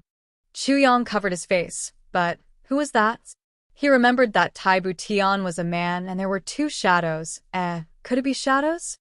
Chuyang shuddered as he recalled the rigid face of the female shadow. But then he concluded that it wasn't the case. If that's the case, there must have been some traces. Moreover, her husband was beside her. That's even more impossible. But who is this woman who did that to me? Chapter 403. Minister Chu was in extreme pain. I lost my virginity unknowingly and didn't feel anything. Moreover, I don't know who that woman is. I don't even know what she looks like. Is there anything more speechless for a man in the world than this? Is there anything more depressing than this? No matter who it is, Tai Butian definitely knows about it, said the sword spirit. Sigh. Chuyang heaved a deep sigh. Suddenly, a feeling of suffocation rose in his heart. Tai Butian, you know everything, but you don't say anything? What's going on? Are you playing with me? After suffocation came anger. But there was also undeniable gratitude. It doesn't matter who that woman is. I'm under the influence of the aphrodisiac. But I don't know anything. And I let the other party take the initiative. This is extremely difficult for any woman. Moreover, I have to bear a lot of pain. Because, according to Sword Spirit, my purity is very high. So, an ordinary woman can't bear it. The other party is my savior. But I don't even know who my savior is. Chuyang remained silent. He really wanted to go to Tai Butian and ask her what was going on. But this was a critical moment. He could only wait until after the war. Chuyang heaved a long sigh. He eventually adopted Sword Spirit's method, create a pool of spring water with the inner core of the lust dragon. First, this poison was more tyrannical than the poison of the poisonous flood dragon. Moreover, it was colorless and tasteless. Moreover, it was convenient. One only needed to throw the inner core into it. The most important thing was the pool of green water would return to its original state after 3 days of evaporation. The efficacy of the poison would disappear completely. So there was no need to worry. Therefore, Chuyang had taken out the 2 inner cores a few hours ago and hid them in the pool of water. Chuyang saw that Jing Menghun was still strutting around after he received the news that Tai Butian was safe and sound. He couldn't help but get angry. Motherfucker, I'm depressed. But you bastard still came here to make a fuss. Wu Qian, you follow Wu Kuangyun. Leave this to me. Chuyang's face was cold. Chuyang, leave this to me, Wu Qian said calmly. Chuyang turned his head to look and saw that Wu Qian's attire was the same as his. A black robe completely covered her body. She only needed to wear a mask, and she would be a living king of Hell Chu. What are you doing? Chuyang's face turned cold. I will be the bait for you. Wu Qian's eyes were filled with determination. Everyone knew that this battle against the Golden Horse Riders Department was a battle with a huge disparity in terms of ratio. The 30,000-strong army of the Golden Horse Riders Department couldn't be compared to this motley crew that Chuyang had temporarily assembled. The danger of this battle far exceeded the slaughter of millions of soldiers. Moreover, Jing Menghun, a peak king-level expert, was personally leading the team. There were also dozens of lower-grade, revered martial artists. The weakest one was a martial master. Even an emperor-level expert could lose his life if he wasn't careful. Wu Qian was very pessimistic. However, there was one thing that she had to do. Even if I have to die a horrible death, nothing must happen to Chuyang. Therefore, Wu Qian had already prepared herself. I will replace Chuyang and fight with Jing Menghun's people. I will take them to the pond when they are unable to endure the repeated battles. It would be good if they could come back alive. But Chu Yang would still be alive if they died in this battle. Even if they continue to deal with the Golden Horse Riders Department, they would be weakened by at least half of their strength. It would be much easier for Chu Yang to deal with them. Wu Kuangyun had already begun to lead his troops when she saw that the three armies were ready. Wu Qianqian clamped her legs together and was about to rush out. Her hand reached into her bosom and was about to take out the mask to wear. Even if I die, my love won't be in vain if I die like this. No. Chu Yang grabbed her and looked into her eyes with a stern look.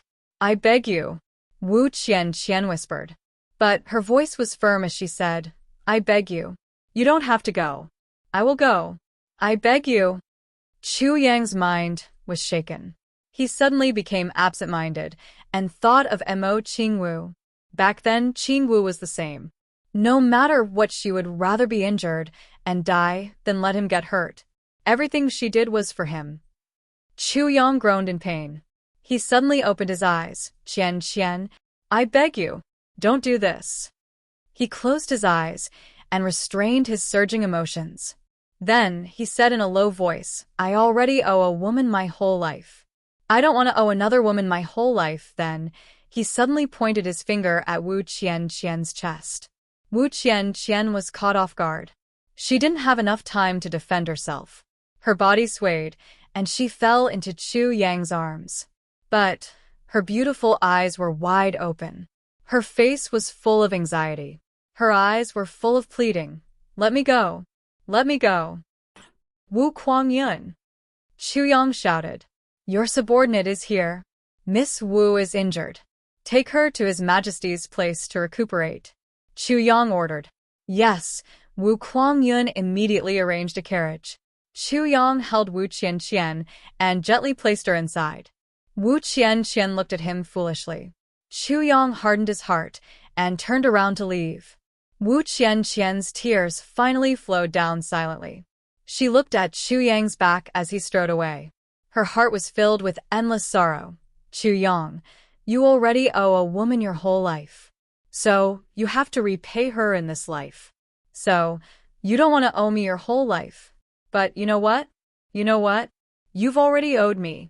You've already owed me your whole life. Even though I won't ask you for it, but you really owe me. Wu Qianqian silently shed tears. The carriage swayed and slowly started to move. Chu Yang restrained the Golden Horse Riders Department so that Tai Bu Tian could quickly take care of the battlefield and secure the victory. Who was more important and who was less important? Minister Chu turned around and looked up to the sky. He shouted, Everyone, get ready. 30,000 elites roared like a tsunami. Ah. The Golden Horse Riders Department is on the other side. They are known as the most elite troops in the world. Are you afraid to face them? We're not afraid. Do you want to defeat the Golden Horse Riders Department? Chu Yang roared. What's the most powerful in the world? They're just bullshit in our eyes. The Golden Horse Riders Department is bullshit. They're worse than bullshit. 30,000 people raised their arms and shouted. Chu Yang laughed out loud. He spurred his horse forward and shouted, Jing Menghan, I'll give you a chance to fight a decisive battle. You and I have the same number of people. Do you dare to fight to the last man? Jing Menghan's eyes emitted a deep hatred. I swear I'll tear you to pieces as long as you don't run away. Ha ha ha. Chu Yang laughed strangely. He suddenly clamped his legs on the horse's belly and shouted, Chop these bastards into mincemeat. The sturdy horse issued a long neigh and fiercely rushed out. 30,000 people whistled behind him and rolled out like a gale. Jing Menghan exposed a cruel and evil grin on his face. He waved his hand. Kill. If you kill King of Helchu, you'll be promoted by 3 ranks and you'll get 10,000 taels of gold. The Golden Horse Riders Department's iron-like army surged forward. They started slowly and then sped up. They slowly formed a cruel torrent on the ground and fiercely met Chu Yang's troops. Chu Yang let out a long and loud shout. He jumped up along with his horse. Then he shouted, What harm is there in slaughtering the entire world? He had used this move at this moment. The entire area was covered in blood. But he had gained a kind of enlightenment. It had become even more cruel and fierce. A bright swordlight soared high into the sky. It turned into an unstoppable fierce light. It rushed into the troops of the Golden Horse Riders Department at lightning speed and went straight for Jing Menghun. Suddenly, a magnificent crown appeared in midair. This crown was golden red in color. It looked like the sun had risen in the sky. It was several times bigger than the crown of an ordinary king-level expert. Jing Menghun exclaimed, "A king-level expert! King of Hell Chu has broken through to the king-level expert in such a short time." However, he didn't have time to wonder because Chu Yang's sword had already swept away the rain of blood. More than a dozen people screamed as they were cut into two halves. Chu Yang had arrived in front of Jing Menghun. "Come on!" Jing Menghun flew up from his horse's back. His sword energy shot out in a crisscross manner. He met Chu Yang's move head-on. What harm is there in slaughtering the entire world? Both of their bodies trembled with a loud bang. Jing Menghun borrowed the force of the collision to fly back. He was extremely distressed. The sword that I've been using for decades has turned into a sawtooth. He then looked at Chu Yang. Chu Yang didn't care about his sword. He let out a long and loud shout and rushed forward again. Jing Menghun felt a chill in his heart. He had felt that King of Hell Chu had made great progress every time he had fought with him. This time, he was actually able to stand on equal footing with him and not be at a disadvantage. Chu Yang had borrowed the power of the divine sword. Moreover, his sword moves were very mysterious. But it was still inconceivable that he could achieve this. Jing Menghun saw that Chu Yang's opponent was rushing over with an aggressive momentum. So, he fiercely dodged and avoided Chu Yang's sharp sword. Then, he grabbed a big saber from one of his subordinates and prepared to fight with Chu Yang again. However, he turned his head and saw that King of Hell Chu was ignoring him. Chu Yang had killed his way into the cavalry. Blood surged everywhere he went, and human heads rolled like watermelons. Chu Yang had rushed forward more than 200 feet in a flash. He had left behind nearly 100 mutilated corpses. Jing Menghun roared and rushed over. Then, the two armies collided with each other. It seemed as if the heavenly thunder had ignited the earth's fire. Both sides were doing their utmost to kill each other. They were doing their utmost to advance. Two people would often exchange a move. Then, they would pass by each other and would be replaced by another opponent. Everyone was rushing forward with indomitable will. Chu Yang felt a bright light in front of him after a quarter of an hour. The pressure on his body had lightened. He had already broken through the rear of the enemy's cavalry. Only 18,000 of the 30,000 elites were left behind. And they followed Chu Yang as he rushed out. Jing Menghun let out a long and loud shout. He gathered his troops and turned around at the fastest speed. He was ready to welcome the next round of battle. King-level expert Jing's confidence had greatly increased after this round of battle. The enemy has left behind at least 10,000 corpses in this battle. But my side has only paid the price of less than 5,000 people. We will soon be able to kill the enemy as long as we continue to fight like this. However, he was left dumbfounded when he turned around. King of Hell Chu had led his troops. He hadn't turned around.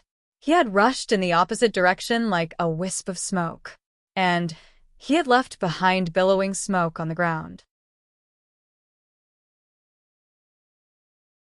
Chapter 404. Everyone run. These bastards are too ferocious. A voice was heard from afar. It was King of Hell Chu. Jing Menghun was so angry that he almost vomited blood. King of Hell Chu, you're shameless. Didn't you say that we should fight to the death? King of Hell Chu's scolding voice was heard from afar. Jing Menghun, you're a moron. What qualifications do you have to fight to the death with me? Don't you think that exhausting you to death is the same as fighting to the death? Don't you think that playing you to death is the same as fighting to the death? Ha ha. Jing Menghun's eyes turned red as he roared, Chase. He didn't believe that King of Hell Chu's motley crew could outrun his golden horse armored cavalry. Diwu Qingrou's firm command had made Jing Menghun's heart very determined to kill King of Hell Chu. How could he not chase after him when he had such a big advantage? Suddenly, the two teams started to chase after each other. They left billowing dust on the ground. On the other side, Wu Kuangyun and his army quickly joined Tai Butian. They looked at the earth-shaking battle inside the Seven Killings Great Formation and sucked in a cold breath. "Your Majesty, why don't you give the order to attack?" Wu Kuangyun asked cautiously. Anyone would know that this was the best time to attack. The people inside had clearly exhausted their strength. As long as there were fresh troops inside, it would be easy to capture them. Moreover, there were so many ironclad soldiers. No. Tai Butian slightly shook her head. Her eyes were filled with pity. "It's not that I don't want to. Diwu Qingrou's has used the power of heaven to combine the terrain with the mountain range to form a killing formation. Millions of soldiers have been sacrificed to activate the Seven Killings Great Formation. Moreover, this formation connects heaven and earth. It can't be broken." She sighed deeply. Even if millions of people were to enter, they would be affected by the killing formation and would turn into corpses. Wu Kuangyun sucked in a cold breath. His eyes opened wide. "Diwu Qingrou's deranged behavior is intolerable," Tai Butian said angrily. Everyone was silent. Diwu Qingrou had set up such a formation. It was clear that he wanted to capture all the soldiers of Iron Cloud and Great Zhao in one fell swoop. If he had only schemed against Iron Cloud, it would have been understandable. After all, they were enemies. But to even scheme against one's own people was truly too inhumane. It's a pity that Diwu Qingrou's loyal subordinates have been risking their lives for decades. Wu Kuangyun heaved a long sigh. Those people had risked their lives for Diwu Qingrou. They had guarded the borders for decades without any complaints or regrets. But Diwu Qingrou had mercilessly abandoned them. They couldn't help but feel a little sad. Tai Butian also sighed. Then, he changed the topic and said, "However, there's only one person like Diwu Qingrou in these thousands of years." Wu Kuangyun's heart trembled. He bowed and said, "Yes. Fortunately, we are working under His Majesty, which is 1,000,000 times better than our colleagues in Great Zhao." Then, he looked at the great array and said, "Your Majesty, it seems that this battle will only end in the afternoon. Your Majesty, why don't you take a rest first?"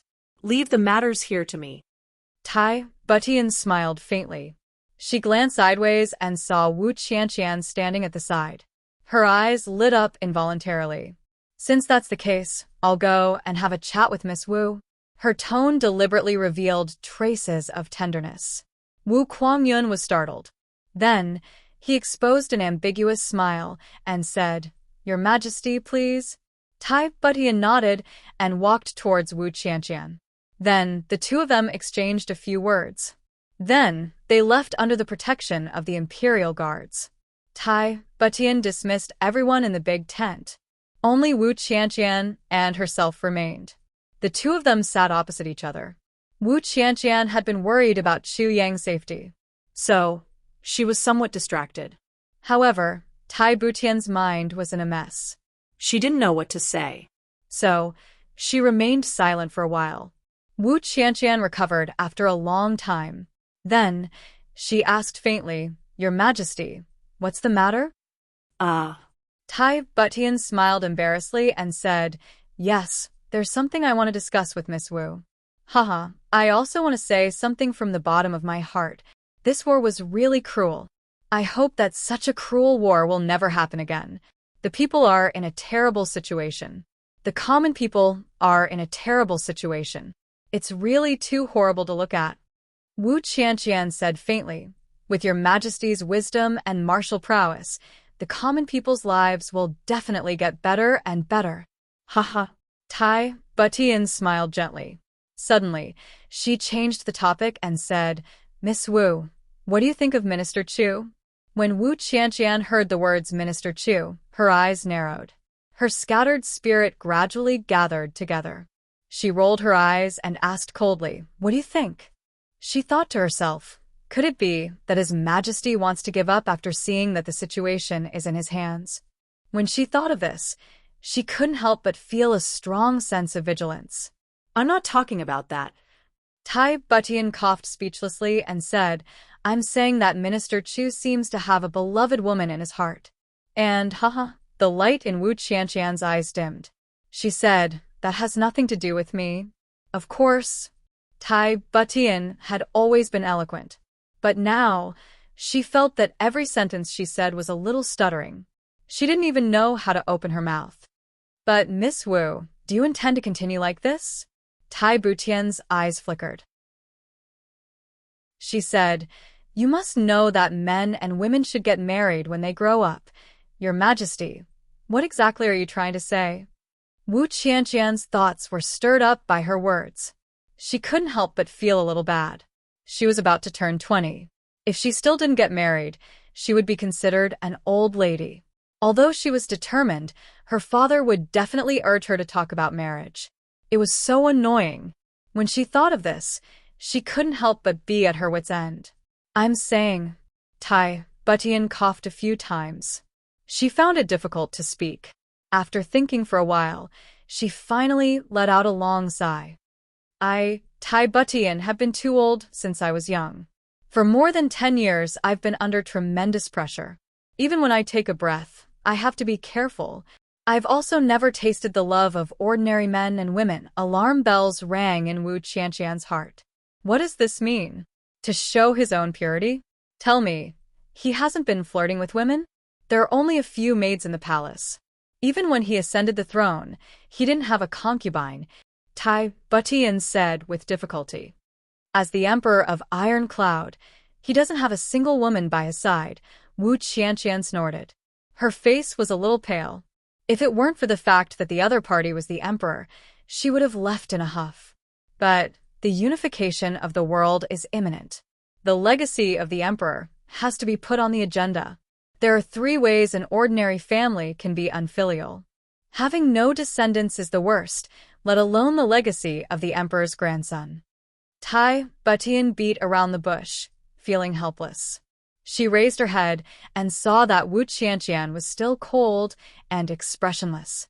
Tai Butian sighed again in her heart. So, she continued to work hard. Now, the court officials are busy with the selection every day. It's really annoying. Wu Qianqian snorted again. Suddenly, she was about to stand up. Your Majesty, if there's nothing else, I'll take my leave first. Don't. Tai Butian hurriedly stood up to stop her. To be honest, this time, I'd like to ask Miss Wu for a favor. It's just a small favor. What favor? Wu Qianqian asked. Miss Wu. Tai Butian's expression became serious and serious. If I, Tai Butian, am removed from the position of the Emperor and let Miss Wu look at me as an ordinary person, do you have any redeeming qualities? Your Majesty is an extraordinary man. Of course, I have my redeeming qualities. Wu Qianqian said calmly. Then what kind of person am I in your heart? Tai Butian persisted in her questioning. I want to hear Miss Wu's honest thoughts. Your Majesty is handsome and elegant. Every word and action of yours is elegant. When you're gentle, you make people feel like they're bathing in the spring breeze. When you're strict, you make people feel like they're in a thunderstorm. When you're quiet, you're moving like a fleeing rabbit. You're one of the top men in the world today. Wu Qianqian said sincerely. But what? Tai Butian asked anxiously. But it's just that your height is a little short. Wu Qianqian didn't stand on ceremony and went straight to the point. The way she looked at Tai Butian was clearly saying, You're about the same height as me. Tai Butian was a little speechless. Actually, Tai Butian's height wasn't considered short. With a height of 1.7 meters, he could be said to be a crane in a flock of chickens. But Wu Qianqian herself was a tall beauty. The two of them were about the same height, and there was Chu Yang as a comparison. Therefore, in Wu Qianqian's eyes, this man, Tai Butian, was just a third-level handicap. Actually, I'm not considered short. Minister Chu is only a palm taller than me. Tai Butian defended himself somewhat weakly. Wu Qianqian rolled her eyes. Only a palm taller than you? You make it sound so easy. It's not like you don't know. Not to mention a palm. Even if you're taller by a bean, you're still a height that a person can't reach in his lifetime. If that's the case, the difference between a mountain and the sky isn't that big. At most, it's only a few 100,000 miles apart. What matter does your majesty have that you need my help with? Wu Qianqian asked somewhat impatiently. You left me here alone with a man and a woman. What if Chu Yang comes back and sees us and misunderstands? Actually, I... Tai, Butian stammered. Suddenly, he made up his mind and said, Actually, I've always admired Miss Wu. Stop. Wu Qianqian was furious. She thought to herself, you actually said it out loud. But since Tai Butian had said it out loud, why would he stop? He simply continued, without a care. Now, the courtiers are urging me to get married. If Miss Wu doesn't mind, I'm willing to make Miss Wu the empress. For the rest of my life, there will be no second color. What nonsense are you talking about? Wu Qianqian's face was frosty. She stood up abruptly and turned to walk out. Wait, Tai Butian shouted. But why would Wu Qianqian bother with him? The moment she heard that, she walked even faster and was about to walk out. Tai Butian chased after her and hugged her. He said, Don't be in such a hurry to leave. Wu Qianqian was furious. Let go of me. She reached out and pushed him away. This pair of hands actually happened to push against Tai Butian's chest. Chapter 4:05. Qianqian was suddenly taken aback. This doesn't feel right. She looked suspiciously at Tai Butian's flat chest and couldn't help but grab and rub it again. Ah! Wu Qianqian screamed, almost sending the tent flying.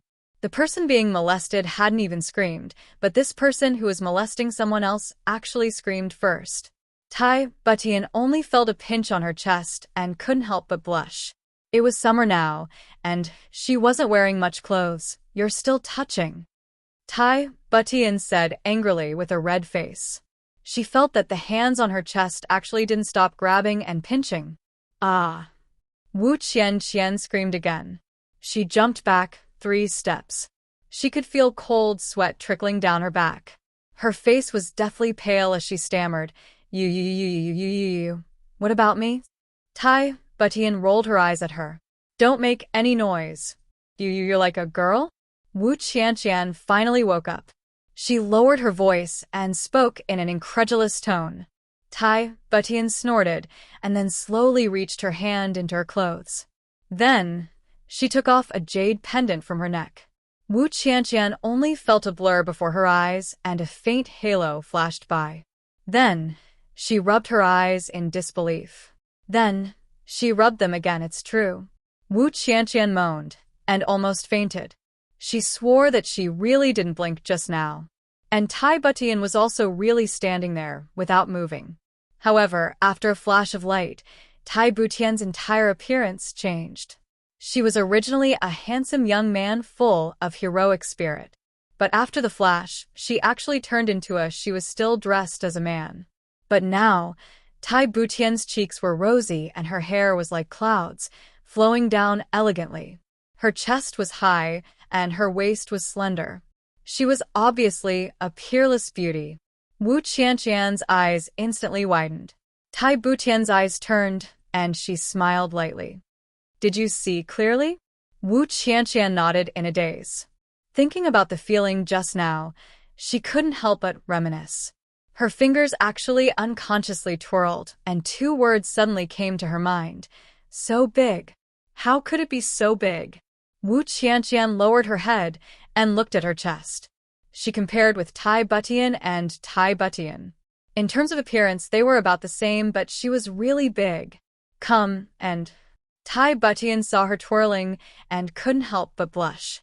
She pulled her hand and affectionately pulled her to sit down. This time, of course, Wu Qianqian's body. She opened fire by surprise. You're a woman's husband? Yours by surprise? By Titus by ts bite testy, s s s s s s s s s's, s by, teat, sd, s she's, s's, t t t s s. Taisher Chung, the emperor of Iron Cloud, suddenly went crazy and massacred the entire palace. Even the empress and the princess were not spared. Wu Qianqian was also a very intelligent person.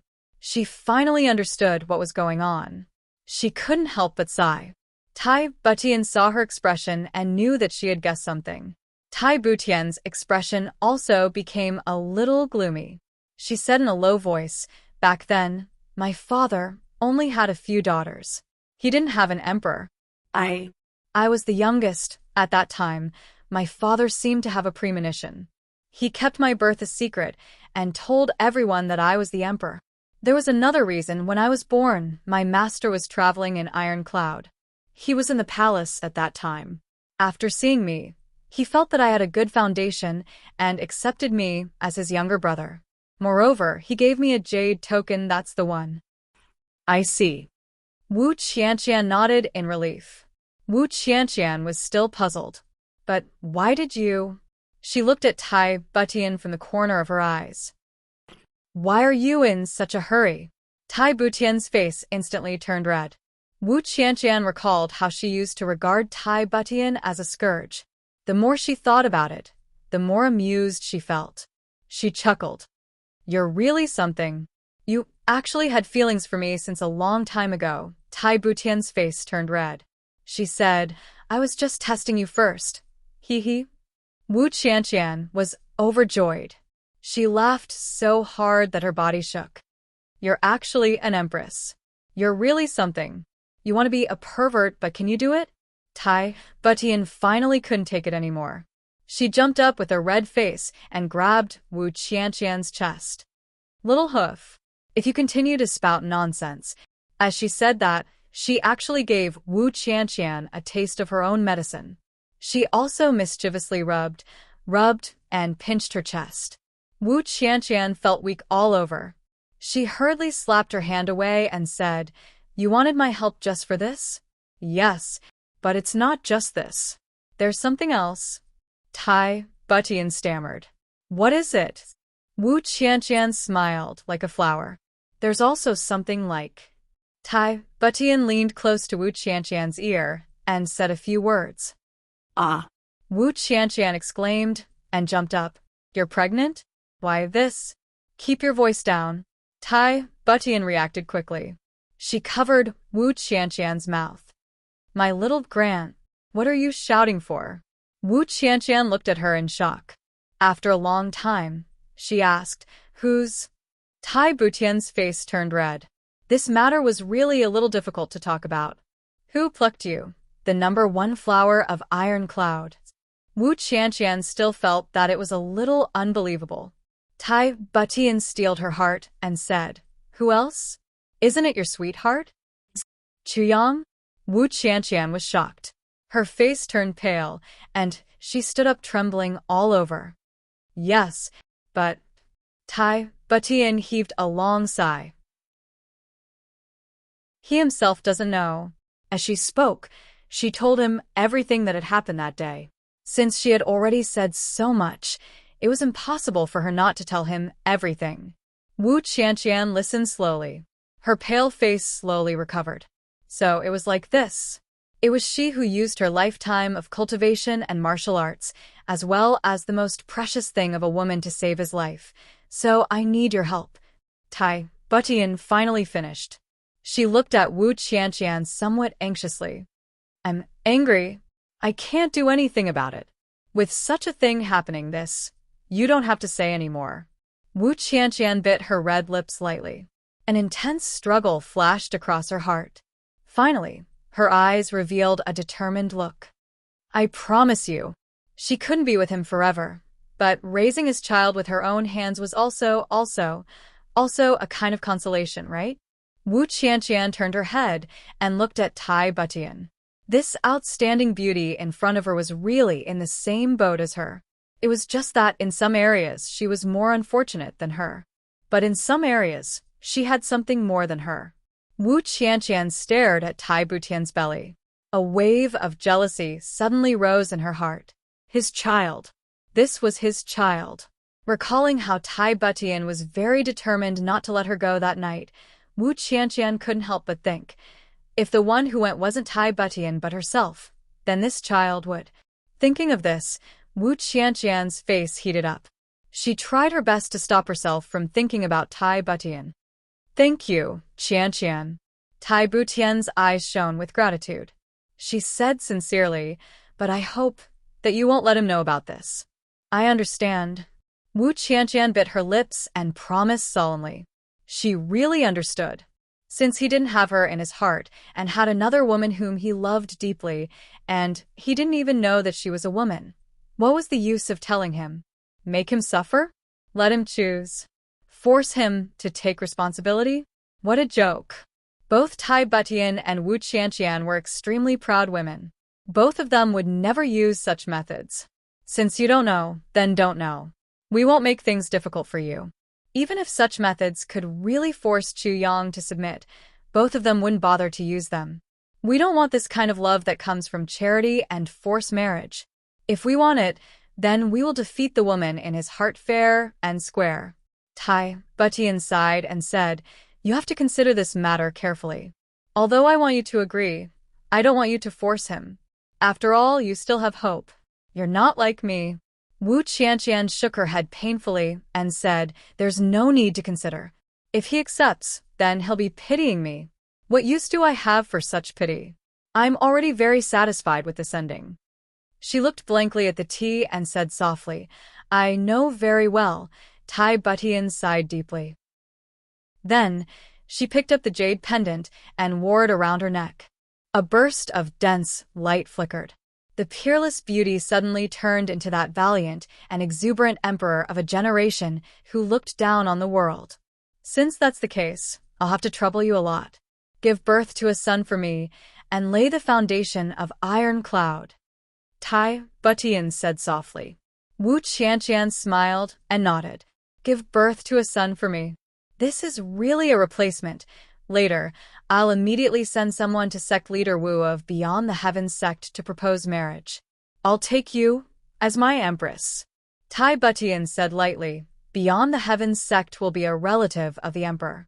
After Iron Cloud unifies the world, Beyond the Heavens sect will be the first protector sect. Qianqian, do you have anything to add? I don't want. Wu Qianqian thought for a while and said, Just a little reward is enough. If the reward is too heavy, it will harm Beyond the Heavens sect. After all, a sect is not an imperial court. That's good. Tai Butian agreed. Also, I don't want to give up the position of minister of Bu Tian Pavilion. Wu Qianqian said softly. King of Helchu is me. This is also a secret. Hearing the words King of Helchu, Tai Butian was a little stunned. After a long time, she nodded. Suddenly, her eyes lit up and she said, Minister Chu, then what do you think? On the surface, you're my empress. But when you're minister of Bu Tian Pavilion, I'll be your woman and your wife. How about that? Wu Qianqian was stunned. From these words, she suddenly felt Tai Bu Tian Xian's unconditional love for Chu Yang. Even the title hidden in the deepest part of her heart was so important to this generation's empress. Wu Qianqian nodded silently. The two of them looked at each other and smiled. But tears of sadness came out of their smiles. Chapter 406. Chu Yang was rushing through the mountains and forests at the moment. Less than 15,000 people were fleeing behind him. Everyone was exhausted from chasing and chasing along the way.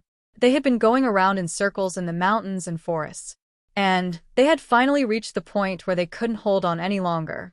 The Iron Cloud elites were familiar with the terrain. So, the Golden Horse Riders Department's people were complaining incessantly. Chu Yang had been avoiding water sources along the way. He had been rushing to dry places where there was no mountain spring. Everyone was sweating profusely in such hot weather. Even Chang'an and the others were sweating profusely. They were gasping for breath with their mouths open. Chu Yang silently calculated. Everyone in his team was equipped with 2 water bottles. But they had been without water for 8 hours now. Almost everyone had reached their limit. So, the Golden Horse Riders department couldn't be any better. Suddenly, a long and loud shout was heard. Then, he whipped his horse and rushed forward along a fork in the road. The army followed behind him. They made a sharp turn and entered the fork in the road. Jing Meng Hun's eyes were red as he shouted from behind, "They are finished! Chase after them! Don't leave a single one alive!" Jing Meng Hun had almost been cursed to death by Chu Yang along the way. He was so angry that his belly was about to explode. The people of the Golden Horse Riders department were also very thirsty. Most of them had blisters on their lips, and their skin was dry and cracked. Their spirits were lifted when they heard these words. They followed the iron-clad cavalry like a whirlwind and rushed into the fork in the road. Everyone could see that the cavalry in front of them was at the end of their rope. They would kill to their heart's content as long as they caught up with them. Along the way, everyone had been angered to the point of death. It was finally time for revenge. Chu Yang took the lead on the mountain road. He looked behind him. He saw the appearance of Jing Meng Hun and the others. He couldn't help but think that his plan had worked. He didn't hesitate to make a turn and rushed towards the small lake that had been transformed by the Lust Dragon's inner core. People were falling down from their horses along the way. They were so thirsty that they couldn't bear it. "Speed up! Speed up!" Chu Yang shouted, "The water source is ahead." Everyone's spirits were lifted as soon as these words came out. They clenched their teeth and rushed forward on horseback. "There's a water source ahead?" Jing Meng Hun's spirit was roused. They had been chasing after each other for a whole day. Moreover, the weather was very hot. So, how could the water bottle on his body support such consumption? Not a single drop was left. Even Jing Meng Hun couldn't bear the thirst of the day. "Everyone, hurry up. There's a water source in front of us," Jing Meng Hun shouted. Immediately, everyone was energized. Chu Yang led a large group of people and horses across the pond like a whirlwind. He secretly ordered that no one was allowed to drink the water. He only sent a few horses to gallop around the pond and made it extremely dirty. Then, he mounted the horses and galloped away. Jing Meng Hun rushed over and saw that the surface of the pond was still rippling. A few lumps of horse dung were floating on top of it. He couldn't help but get angry. His eyes turned red. But now that he was thirsty to a certain extent, he would really die of thirst if he didn't drink water. "Get those messy things out of the water. Everyone should quickly drink a pot of water." Jing Meng Hun was so angry that he almost vomited blood. Although it was dirty, he still had to drink it. However, the army behind him did not have such concerns. Damn, what's wrong with floating horse dung? It was still water. But now, water was a life-saving thing. Everyone swarmed forward and drank the water. Then, they filled their pots and felt that their bodies were full of strength. Everyone drank the water and conveniently led their horses to the edge of the pond to drink water. Jing Meng Hun was sulking on his horse. The deputy silently poured a pot of water for him and handed it over. Jing Meng Hun heaved a long sigh and said, "I can't believe that a dignified king-level expert like me would suffer such humiliation today. I swear that I won't be a man if I don't take revenge for this." Then, he put the pot near his mouth and gulped down a few mouthfuls of water. The corner of the deputy's mouth twitched. He thought, "Only a bunch of big men like you would feel dirty. It's already good enough for people like us to drink. Let alone these lumps of horse dung. Even if it was full of horse dung, wouldn't we still drink it? If we don't drink it, we'll die. Motherfucker, it's a great disgrace for you." Everyone's spirit rose 100-fold after drinking the water. Their fighting spirit soared. Jing Meng Hun shouted, "Everyone, get on your horses and continue to chase after King of Hell Chu." Yes! More than 20,000 people got on their horses and turned into a huge black dragon. Minister, they drank it. Cheng Ang's dry lips parted.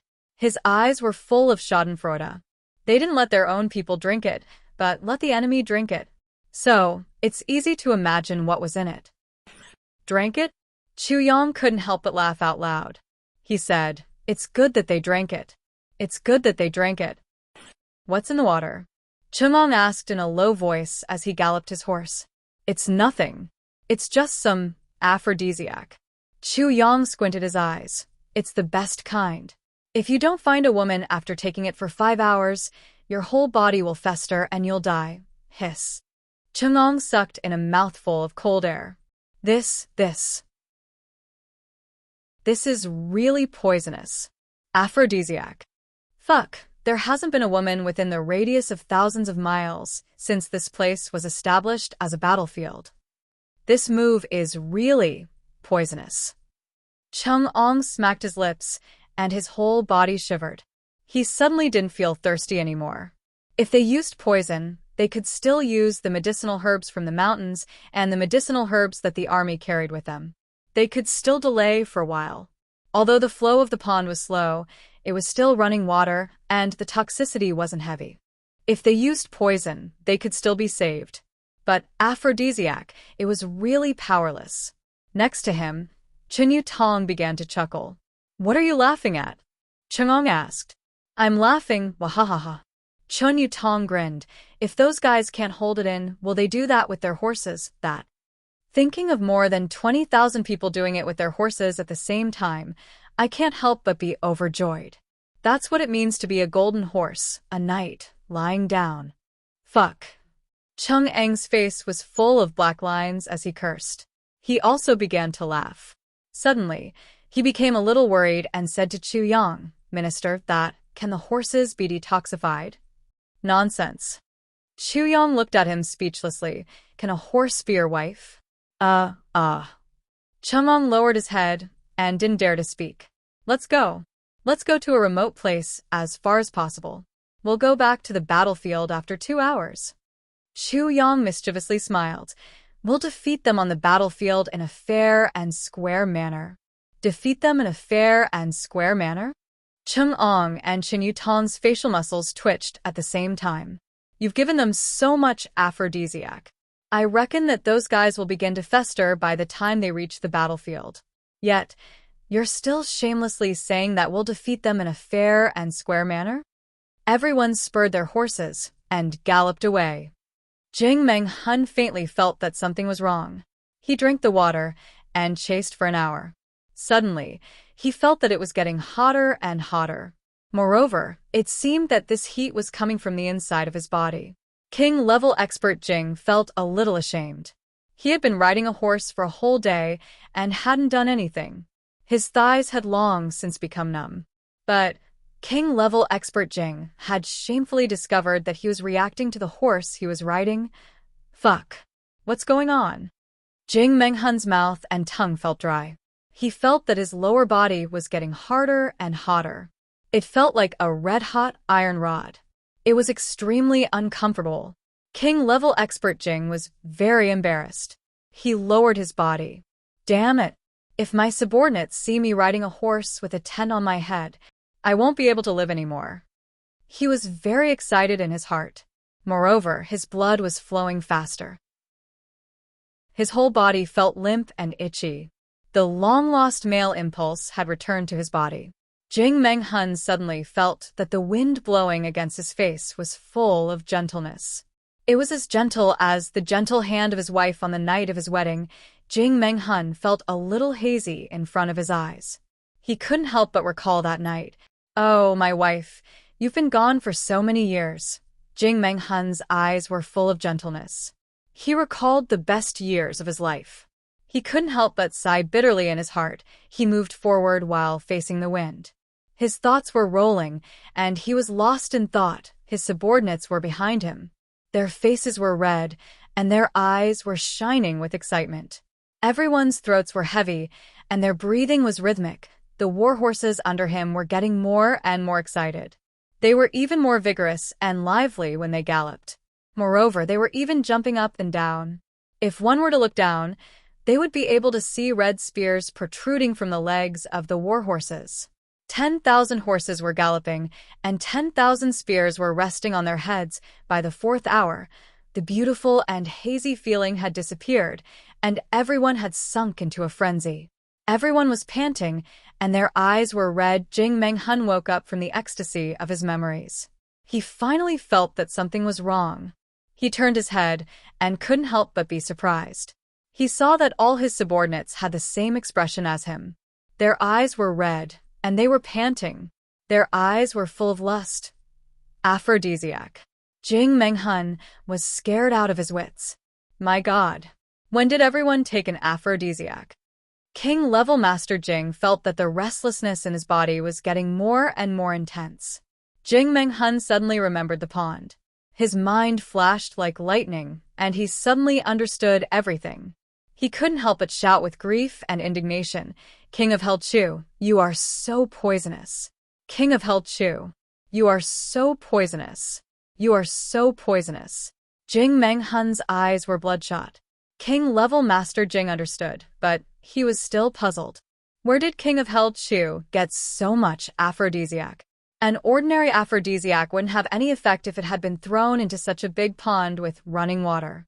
What did King of Hell Chu use? He didn't know that the aphrodisiac King of Hell Chu had used was the same as the lust dragon he had set on fire.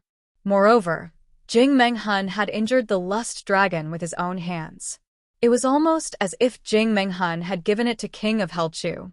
Jing Menghun had set the fire, forced the lust dragon out, injured it, and delivered it to Chu Yong. Then, Chu Yong had used the aphrodisiac on Jing Menghun's body. Jing Menghun wouldn't have waited for the aphrodisiac to flare up if he had known this. He would have killed himself. How could such a thing happen in this world? This was even more inconceivable than unthinkable. Last night, he suddenly had a stomachache and had diarrhea. He couldn't bear it and went to the hospital. He received an 4-drip until the wee hours of the morning. His whole body felt weak. He thought that he had a reason to rest. He didn't have a stomachache or diarrhea after sleeping. Chapter 407. Jing Menghun's indignant voice resounded from afar. Minister Chu, who was at the front of the Iron Cloud troops, suddenly burst into laughter. It seems that King-level Master Jing has realized something. Unfortunately, this kind of aphrodisiac is incurable. Incurable? Chung Eng's entire body shivered. Then, he raised his voice and said, Jing Menghun, I, King of Hell Chu, have said that I will play you to death. Do you believe me now? Are you happy? Ha ha ha ha. Jing Menghun became furious. He shouted, King of Hell Chu, I would rather die than drag you down with me. He turned around and shouted, Chase. Jing Menghun, come with me. Chu Yong shouted, let's go. Our two armies will go to the battlefield and fight to the death in an open and above-board manner. I will defeat you in an open and above-board manner. I will make you accept your defeat wholeheartedly. You have already eaten so many aphrodisiacs for us. Everyone is having erotic thoughts now. How can we fight? You have the audacity to say, fight to the death in an open and above-board manner? Defeat me in an open and above-board manner? Make me accept my defeat wholeheartedly? King of Hell Chu, you are shameless. Jing Menghun shouted, how can you be so shameless? He shouted again and spouted a mouthful of blood. King-level Master Jing was mad with anger. I must kill King of Hell Chu no matter what. Then, he started to think of a way to detoxify the poison. 2 hours passed in the blink of an eye. Wu Kuangyun had finished cleaning up the battlefield in a day's time. Under the command of Tai Butian, the huge eye of the array had been filled in. Corpses were everywhere, as far as the eye could see. They were densely packed. 8 million soldiers had been thrown in. But no more than 200,000 were still alive. Moreover, everyone was on their last breath. They were riddled with scars. Wu Kuangyun was now directing the army to dig holes. They were preparing to bury the corpses. The weather was very hot at the moment. So many corpses were resting. Some of them had already started to rot in a day's time. The plague would be no joke if this happened. So, how could Wu Kuangyun dare to show the slightest bit of neglect? Wu Kuangyun was startled when he saw the messy armor of the cavalryman. The leader of the cavalrymen had disheveled hair.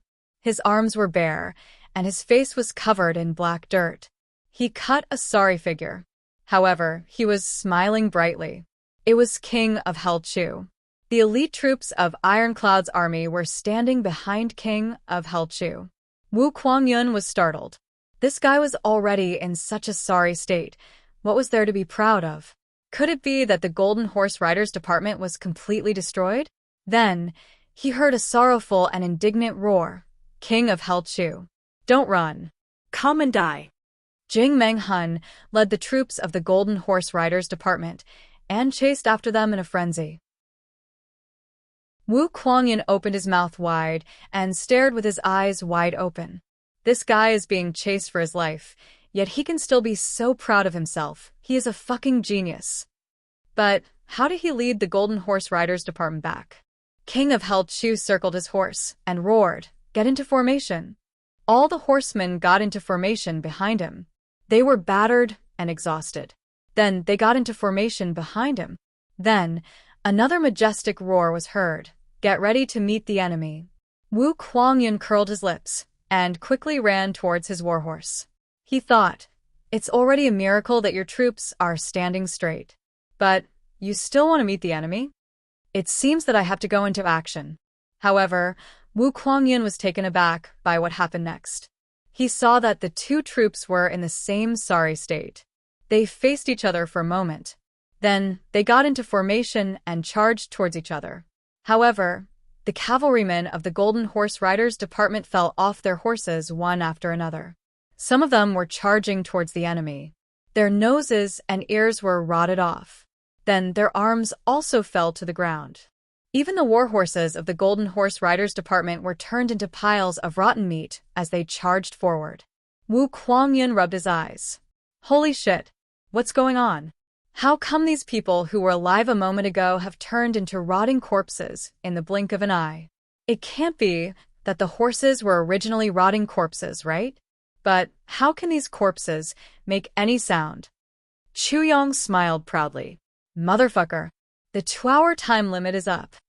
Why aren't you dead yet?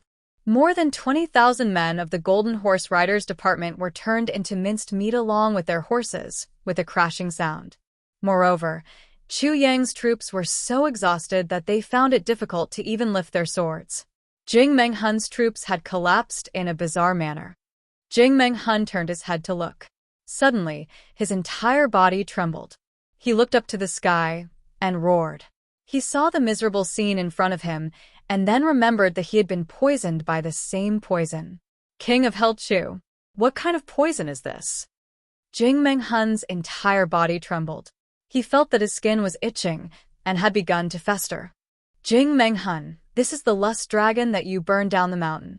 Chu Yong laughed heartily. I have to thank you. I wouldn't have been able to obtain the lust dragon's inner core if you hadn't seriously injured it. Now, I'm using it on you in order to avenge it. It's also to avenge the people who had their forests destroyed and their livelihood destroyed by you.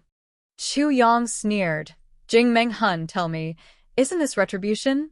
Jing Meng Hun was dumbstruck. He had been talking for a short period of time. Then, he had heard unceasing thumping sounds behind him. Jing Meng Hun was the only one left among the 24,000 cavalrymen of the Golden Horse Riders department. Moreover, the warhorse he was riding slowly collapsed and festered. Jing Meng Hun stood on the ground. He raised his arm and looked at the yellow spots that had slowly appeared on his arm. Then they slowly turned into water stains and turned into a big hole. Jing Meng Hun laughed miserably. He looked up to the sky and roared, "Retribution! Retribution!"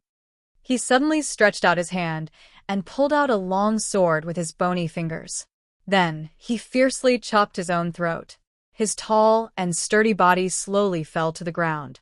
When he landed on the ground with its pop sound, his entire body turned into a pile of minced meat.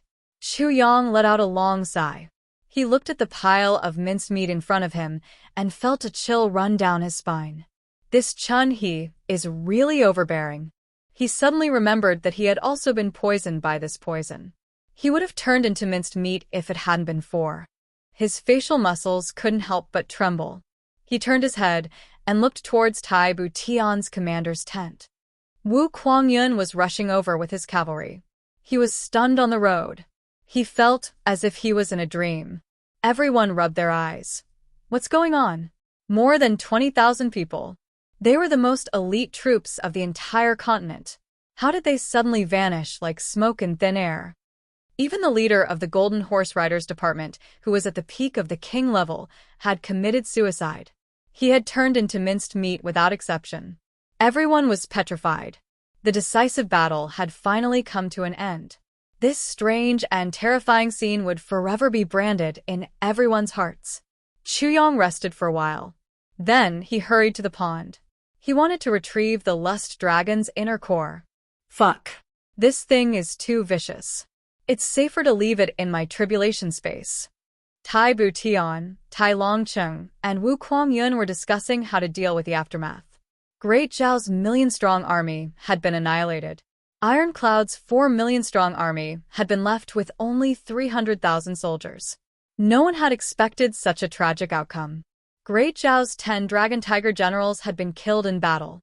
Great Zhao's Golden Horse Riders Department's elites had been killed by King of Hell Chu's vicious scheme. Diwu Qingrou's whereabouts were unknown. After this battle, Great Zhao was like a toothless tiger.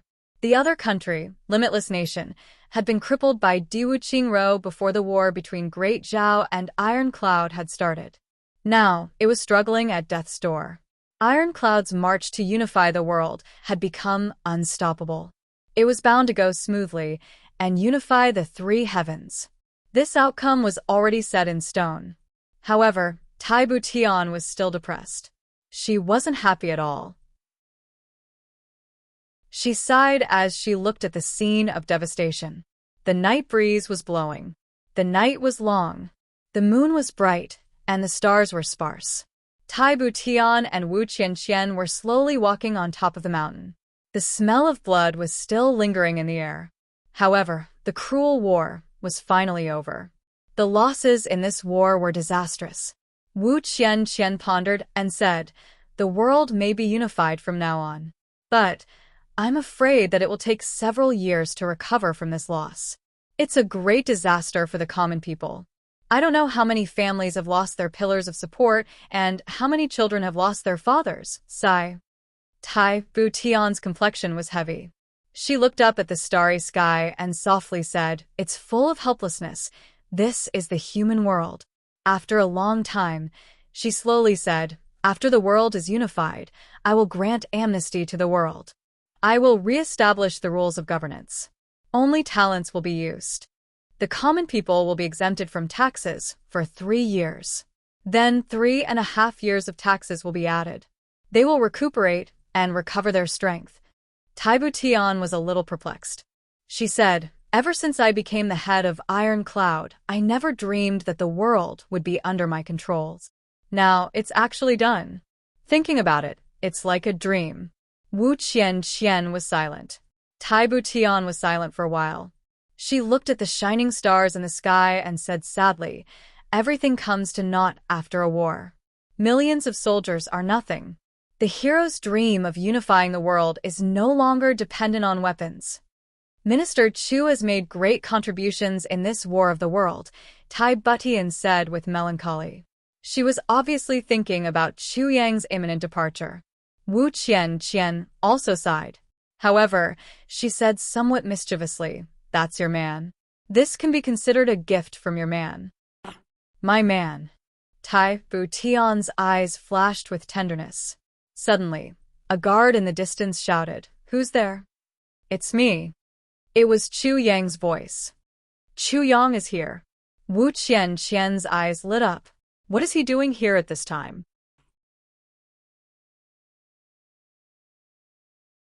Chapter 408. Chu Yang climbed up the mountain step by step. His black robe fluttered in the night wind. His footsteps were heavy and somewhat hesitant. His heart was also fluttering in the wind, like the black robe. Wu Qianqian looked at the black robe on Chu Yang that she had personally sewn. Her eyes revealed a trace of tenderness. "Minister Chu has just gone through a great battle today. Why aren't you resting? Instead, you have the mood to stroll around?" Tai Butian smiled. "I came here today because I have something on my mind that I really don't understand. I specially came here to seek your advice, Chu Yang said indifferently. In this world, is there anything that Minister Chu doesn't understand? Tai Butian smiled brightly. Chu Yang was silent for a long time before he said slowly, Qian, you can leave first. I have something to discuss with His Majesty. Wu Qian responded. She looked at the two of them worriedly and was about to turn around. Tai Butian snorted but continued, Qian is not an outsider. What can't you say in front of her? Wu Qian was instantly caught between the two of them. She couldn't advance or retreat. This is a private matter. It is inconvenient for Qian to be here, Chu Yang said indifferently. Private matters and official matters are the same in front of me. They are all matters of the world. Tai Butian said softly, I am the ruler of the world. I have the right to control all matters of the world. Qian, you stay. Chu Yang looked at Tai Butian in surprise. His face slowly darkened. He didn't expect Tai Butian to be so domineering today. Why? What is the meaning of this, Your Majesties? Chu Yang asked indifferently. He didn't know that the reason why Tai Butian wanted Wu Qian to stay was that she felt guilty and scared. Therefore, she deliberately left Wu Qian behind to boost her courage. Minister Chu, what is it? Tai Butian asked. Chu Yang's face was gloomy. His suppressed anger was about to explode. He forcibly suppressed it and said, Since Your Majesty has said so, I will speak frankly. Yes, Your Majesty must have seen it today. Jing Menghun and his 25,000 golden horse riders were all poisoned to death. This poison is called lust poison. As he spoke, his eyes were fixed on Tai Butian's face. Lust poison. The muscles on Tai Butian's face twitched. This kind of aphrodisiac can only be cured by sexual intercourse. Chu Yang said in a heavy voice, I've also experienced this kind of aphrodisiac on the day Your Majesty saved me. But I'm safe and sound.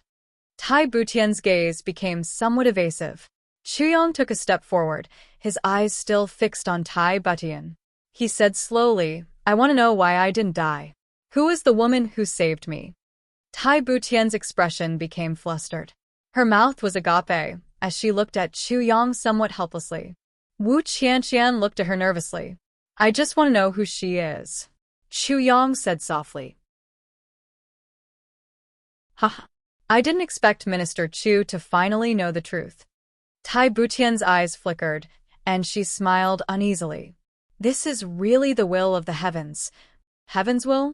Chu Yang's eyes flashed. That's right. Tai Butian's gaze was somewhat distant as she said, Since Minister Chu has asked, I'll also talk about that matter back then. I'd like to hear the details, Chu Yang said lightly. That day, Minister Chu had already fallen into a coma when I arrived with the army.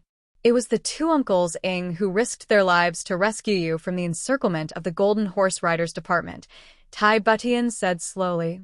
I know this. What happened after that? Then, we discovered that Minister Chu had been poisoned with an incurable poison. Moreover, it was the aphrodisiac of the ancient strange beast Lust Dragon. There was no cure for it except for sexual intercourse, Tai Butian said slowly. Chu Yang knew that she had reached the main point. He listened attentively. But at that time, we were in the wilderness. Where could we find women? Tai Butian sighed. Oh. But fortunately, there's always a way out. We led Minister Chu to search all the way. But we actually found a young peasant girl who had entered the mountains to chop firewood.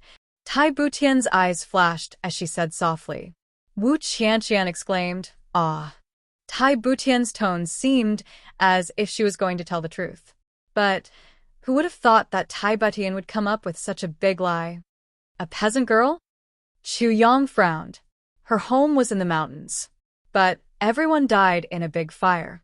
There was a spring in the valley where she was chopping firewood. So, she survived, Tai Butian narrated with great difficulty. This was a lie that she had prepared long ago in order to deal with Chu Yang's possible interrogation. Continue. Chu Yang's tone was very impolite. His eyes were also very dangerous. We saved her at that time. Then we asked her to save you, Tai Butian sighed and said. She agreed. Chu Yang clenched his fists tightly. Where is she?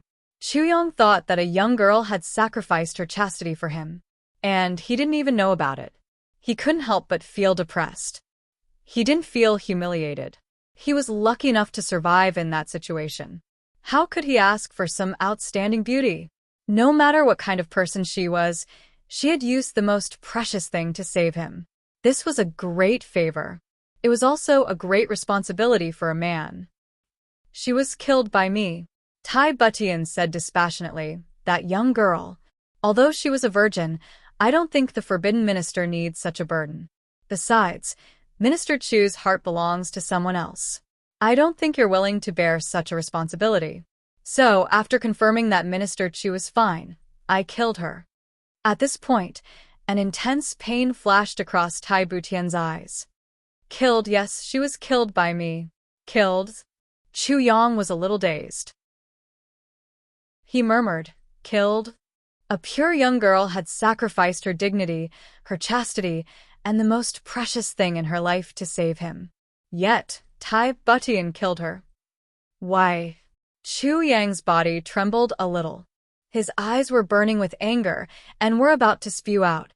Seeing the panic and guilt in Tai Butian's eyes, as well as her somewhat apologetic expression, Chu Yang instinctively felt that Tai Butian must be telling the truth. No reason. Tai Butian said dispassionately, Minister Chu, I'm doing this for your own good. I'm doing this for your own good. I'm really doing this for your own good. I don't want you to suffer. Chu Yang was furious. For my own good? You killed my savior. You killed such a pitiful girl. Chu Yang suddenly took a step forward. In his fury, he no longer cared about anything else. He reached out and grabbed Tai Butian's neck viciously. His eyes bore into her fiercely. How can you be so heartless? Do you know that whether I'm willing or not, whether she's beautiful or ugly, she's still my woman? Is my woman someone you can kill as you wish? Chu Yang asked furiously. Tai Butian was choked by him. She found it hard to breathe, and her eyes rolled back. She was in great pain, but a sweet feeling rose in her heart. Chu Yang's words just now had deeply penetrated her heart. That's my woman. Is my woman someone you can kill as you wish? But this strong woman controlled her emotions tightly. She looked at Chu Yang indifferently. Chu Yang. Don't. Wu Qianqian rushed up in panic and tried to pry Chu Yang's hand away. What are you doing? Put His Majesty down. Put her down. She's still. She wanted to say that she was still pregnant with his child, but she didn't dare to say it in the end. Chu Yang loosened his grip slightly, allowing Tai Butian to land on her feet so that she could breathe. But he still maintained his grip on her neck. He asked coldly, Give me an explanation. Tai Butian coughed violently, but looked at Chu Yang coldly. She said slowly, If I didn't kill her, would you have married her? Chu Yang's face turned pale. He couldn't help but take a step back. His right hand also loosened involuntarily. But Tai Butian took a step forward and asked solemnly, Minister Chu, if I didn't kill her, how are you going to deal with her? How are you going to deal with her? If I didn't kill her, would you stay with her for the rest of your life? Tai Butian's eyes pierced into Chu Yang's like steel needles. Would you? Would you? There were 5 distinct bruises on her neck. Those were the marks left by Chu Yang's grip. Chu Yang retreated step by step in a sorry state. If that woman was still around and alive, would you have married her? Yes. Would I have married her? Chu Yang suddenly thought of Mo Qingwu. He suddenly felt a tearing pain in his heart. Would I? Would I? If I married her, what would happen to Qingwu? Then what was the point of me being reborn in this life? But if you don't marry her, she has already given up everything for you. Are you really that heartless? Tai Butian's question actually left Chu Yang at a loss. Tai Butian covered her neck and coughed painfully. Panting, she said with much difficulty, Therefore, I'll let her end in my hands. I'll let everything end in my hands. Wouldn't it be better to just take it, as if nothing had happened? When she said this, she felt a stabbing pain in her heart. End in my hands? End in my hands? Chu Yong stood there in a daze. Suddenly, his eyes became somewhat moist. For that pitiful young girl who didn't know him and whom he had never seen before, but who had given up everything, even her life, for him. He was very decisive and merciless when it came to killing. But he wasn't a fickle person. On the contrary, Chu Yong valued responsibility very much. On the battlefield, when the enemy was against him, he wouldn't even blink when he killed 10,000 people. But killing an innocent person would make him feel guilty. This matter made his heart even more heavy and oppressive. His heart started to ache endlessly. After a long while, Chu Yong let out a long breath. In a hoarse voice, he asked, "What is her name?" "Name?" Tai Butian took a long breath. She felt her eyes becoming a little moist. She said in a low voice, "I don't know her surname either. I only know that she's called Tian. She said that her father doted on her a lot and always called her Little Tian. Tian? Little Tian? Chu Yang's voice was very low. It was hard to tell what kind of emotions were surging in his chest.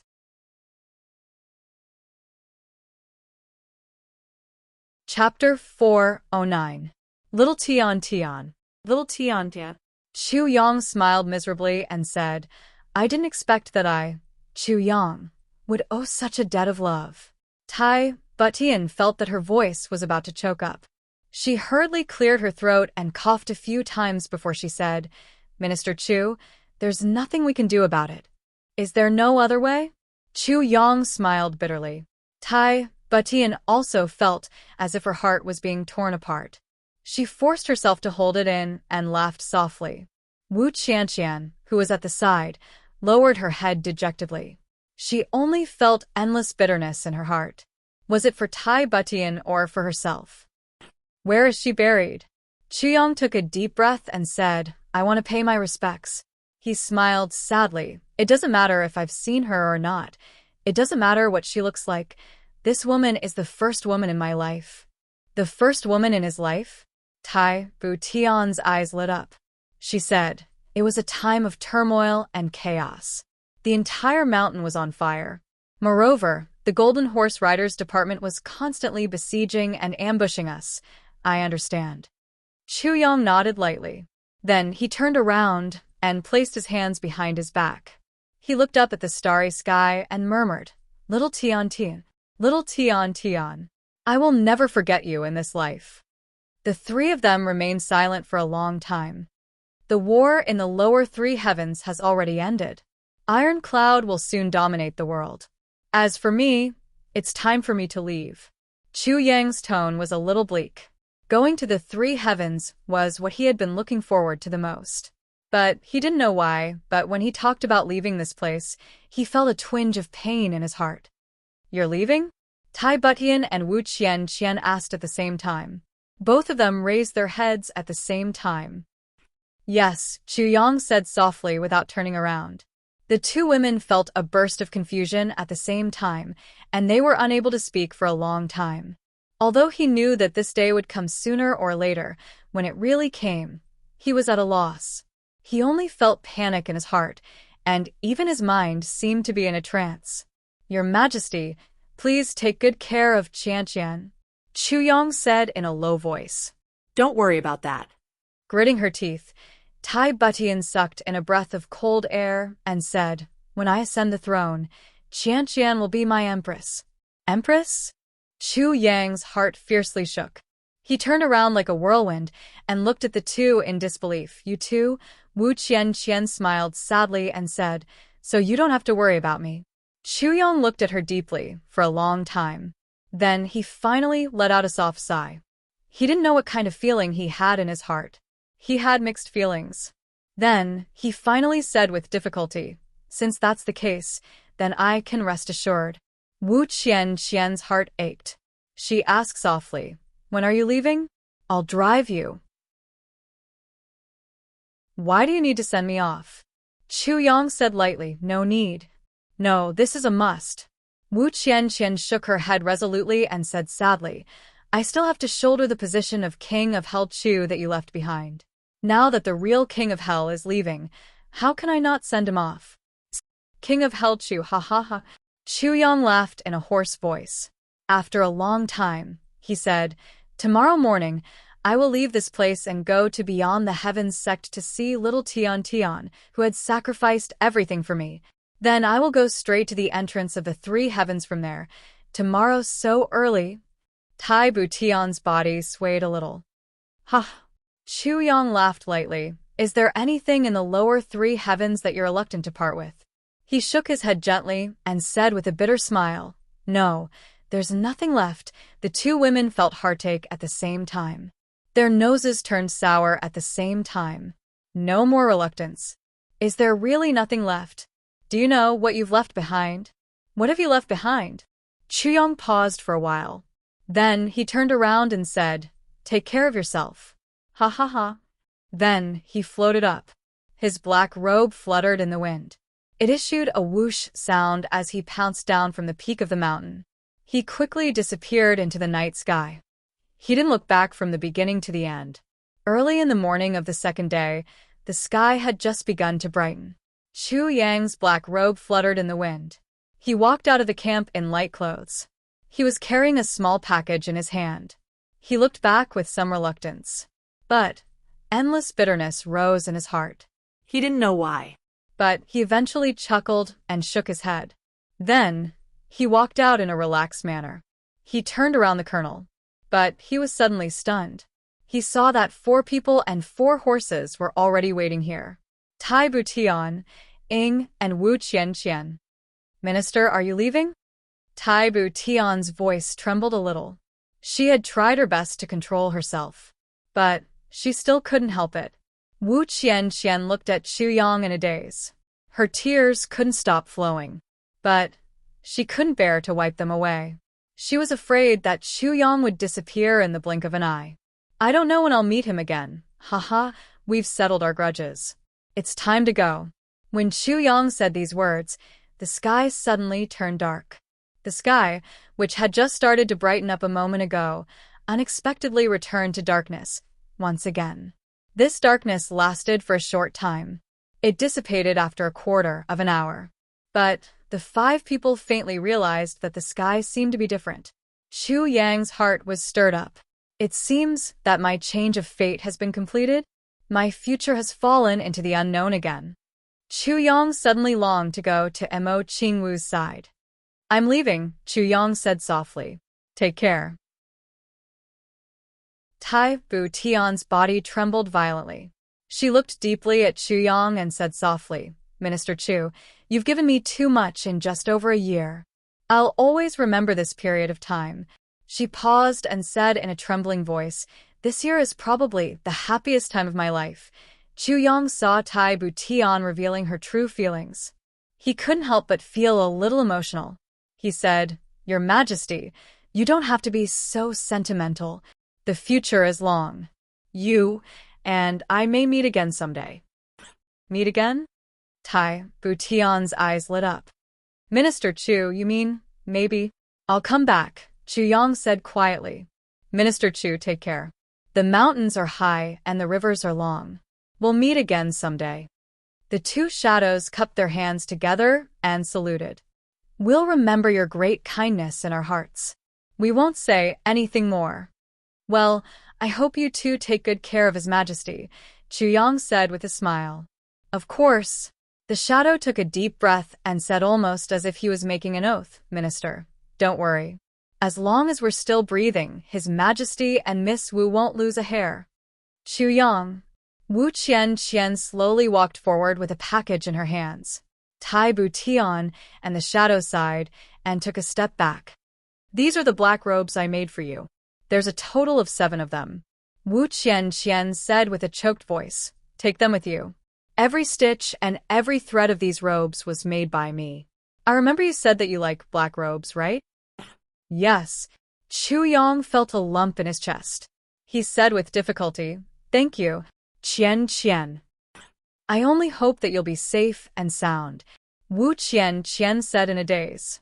She looked at Chu Yang's face with infatuation.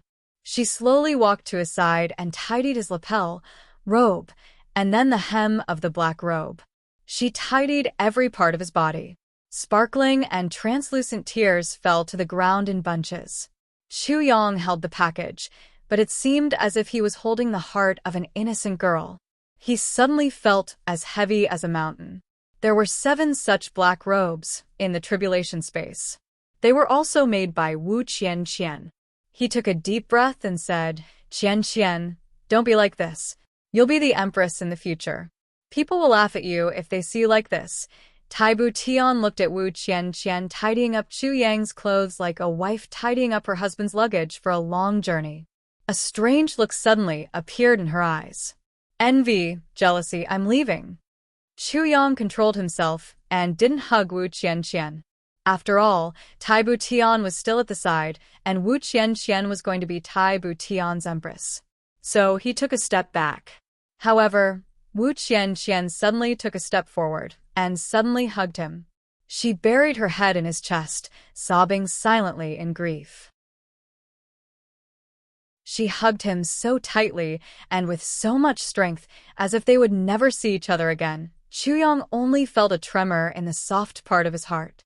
He couldn't help but raise his head and look at Taibu Tian. However, he saw that Taibu Tian's gaze fell on Wu Qian. There was a strange look in his eyes, as if endless envy. This kind of gaze made Chu Yang's heart skip a beat. This kind of gaze shouldn't be. I'm hugging his empress, and he's not jealous at all? Wu Qian sobbed silently for a while. Then, she suddenly pushed Chu Yang away. She lowered her head and took 2 steps back. She said in a trembling voice, Go. She suddenly turned around and ran away while covering her face. However, she turned back again after running for a few feet. She looked at Chu Yang with misty eyes. Her delicate body trembled and became more and more weak. Finally, she squatted on the ground and covered her face with her hands. Chu Yang felt bitter in his heart. Finally, he resolutely clasped his fists and said, Everyone, take care. Just like that, he stomped his feet and faced the crowd. His body floated up and retreated like lightning. When he was halfway back, he suddenly turned around and flew up to the top of a big tree. Chu Yang! Wu Qian screamed miserably. She suddenly rushed back as if she had gone crazy. Chu Yang stood on the top of the tree with his back facing her. His body paused and trembled. It seemed that he wanted to turn back, but in the end, he didn't. With a clear whistle, his body swept across the sky like lightning and disappeared into the forest. Chu Yang! Wu Qian screamed as if her heart and liver had been torn apart. Her body suddenly stopped running, and she stood there in a daze. Taibu Tian watched Chu Yang's figure disappear. The tears that she had been holding back for a long time suddenly flowed out like a river bursting its banks.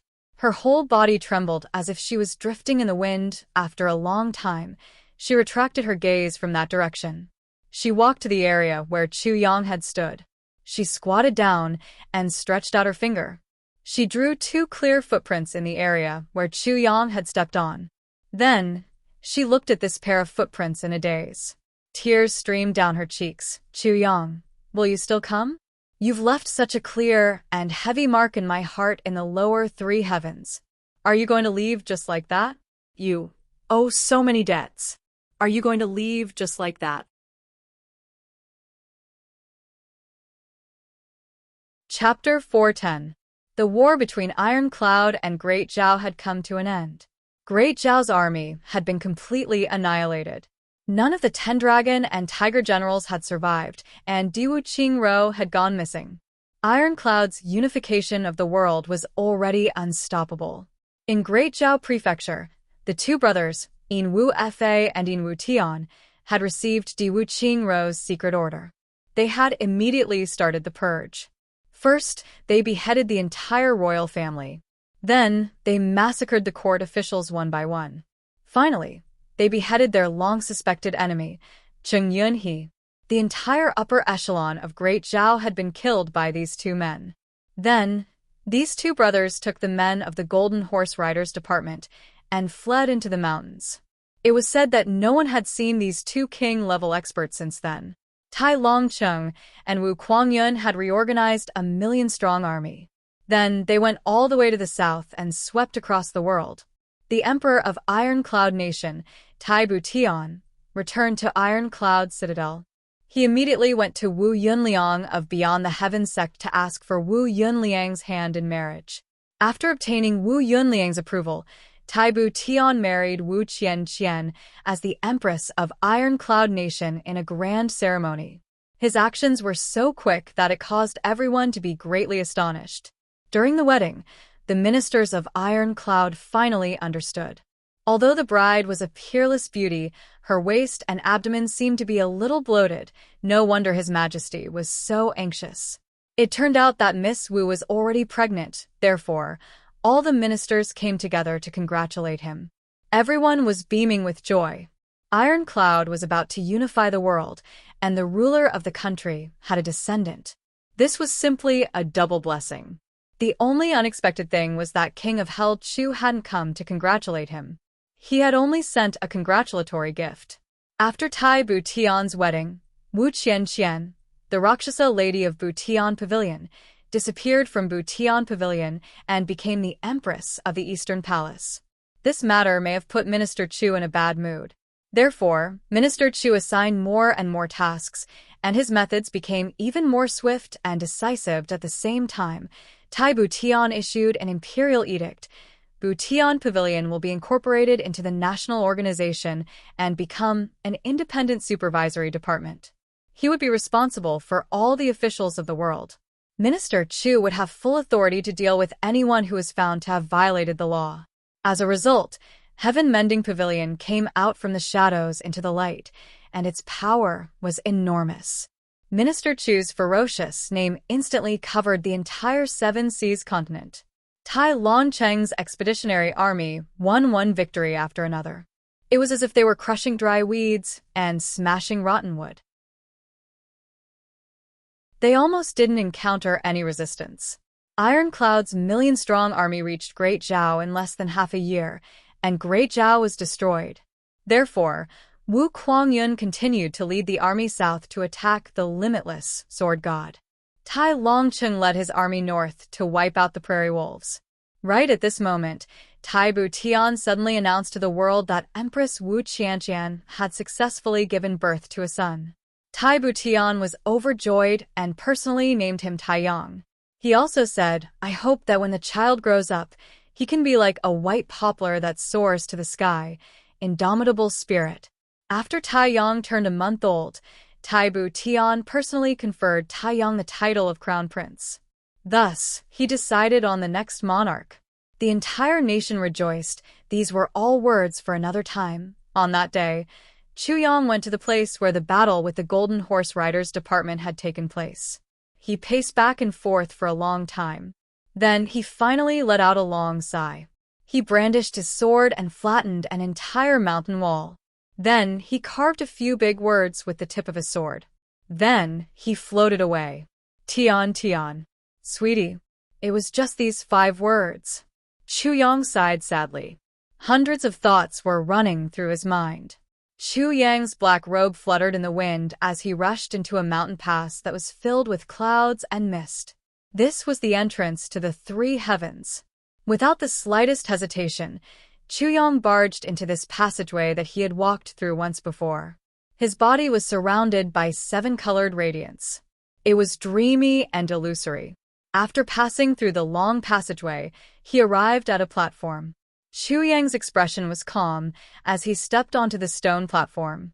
Then, the originally misty and empty sky above the stone platform suddenly shrouded Chu Yang's entire body with a dazzling white light.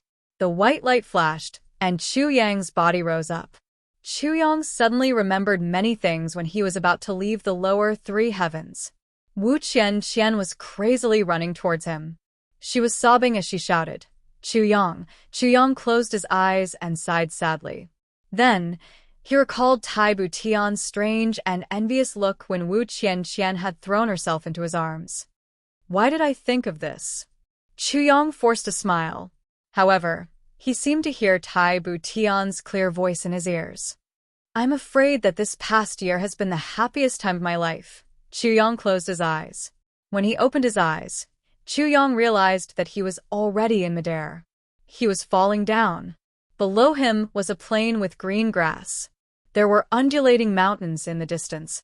The spiritual energy in the air was much thicker than in the lower three heavens. Chu Yang circled around and gently landed on the ground. Behind him, a fan-shaped gate was quietly closed in midair. This was the chaotic soul's plane. Chu Yang's eyes revealed a thoughtful look. Then his figure shot out like lightning. The place he wanted to go the most now was the Mo clan. The Mo clan was located in the west of the chaotic soul's plains.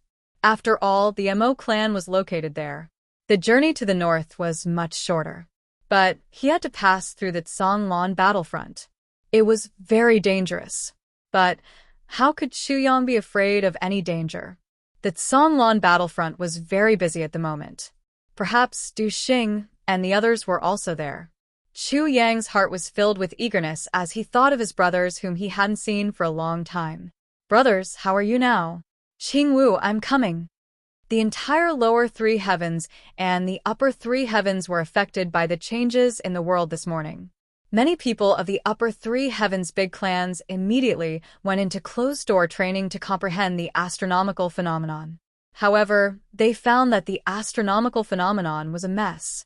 It was completely different from before. It was completely unpredictable. Such a situation immediately aroused vigilance. Especially the big dominating clans, the atmosphere was even more tense. There was no other possibility for the astronomical phenomenon to change except for the Tribulation Sword Master. According to the records of the ancient legends, such a change in the astronomical phenomenon could only mean one thing. The Tribulation Sword Master had completed the first stage of his growth. 2 years. In just 2 years, the Tribulation Sword Master had completed the first stage. Compared to the previous Tribulation Sword Masters, the speed of this Tribulation Sword Master had increased by more than 10 times. Such recognition attracted the attention of the big clans. The upper three heavens, the Chu clan. It was a gloomy and miserable scene. The man in green who had appeared in the lower three heavens was in a sorry state. His whole body was covered with injuries as he stood in the hall. Beside him, there were many people who were also in a sorry state. This time, it was the Chu clan's turn to fight against the 3 Stars Divine Clan. After a big battle, the Chu clan had suffered heavy losses. "Big brother, how is father?" the man in green asked weakly. Beside him, a man in green who was about 40 years old glanced at him. He sighed and said, "We still have to wait for the divine doctor's diagnosis. I really deserve to die. It's all my fault for being weak." The man in green patted his head regretfully. "If father didn't save me, he wouldn't have been hit by that monster's pole. Fian, it's useless to say these things now." Chu Failing patted his fourth brother's shoulder and comforted him. "Wait patiently. I hope father is blessed by the heavens. Fourth brother, you've been wandering in the lower three heavens all these years for our child. Your cultivation progress isn't fast. Speaking of which, it's your sister-in-law and I who have implicated you."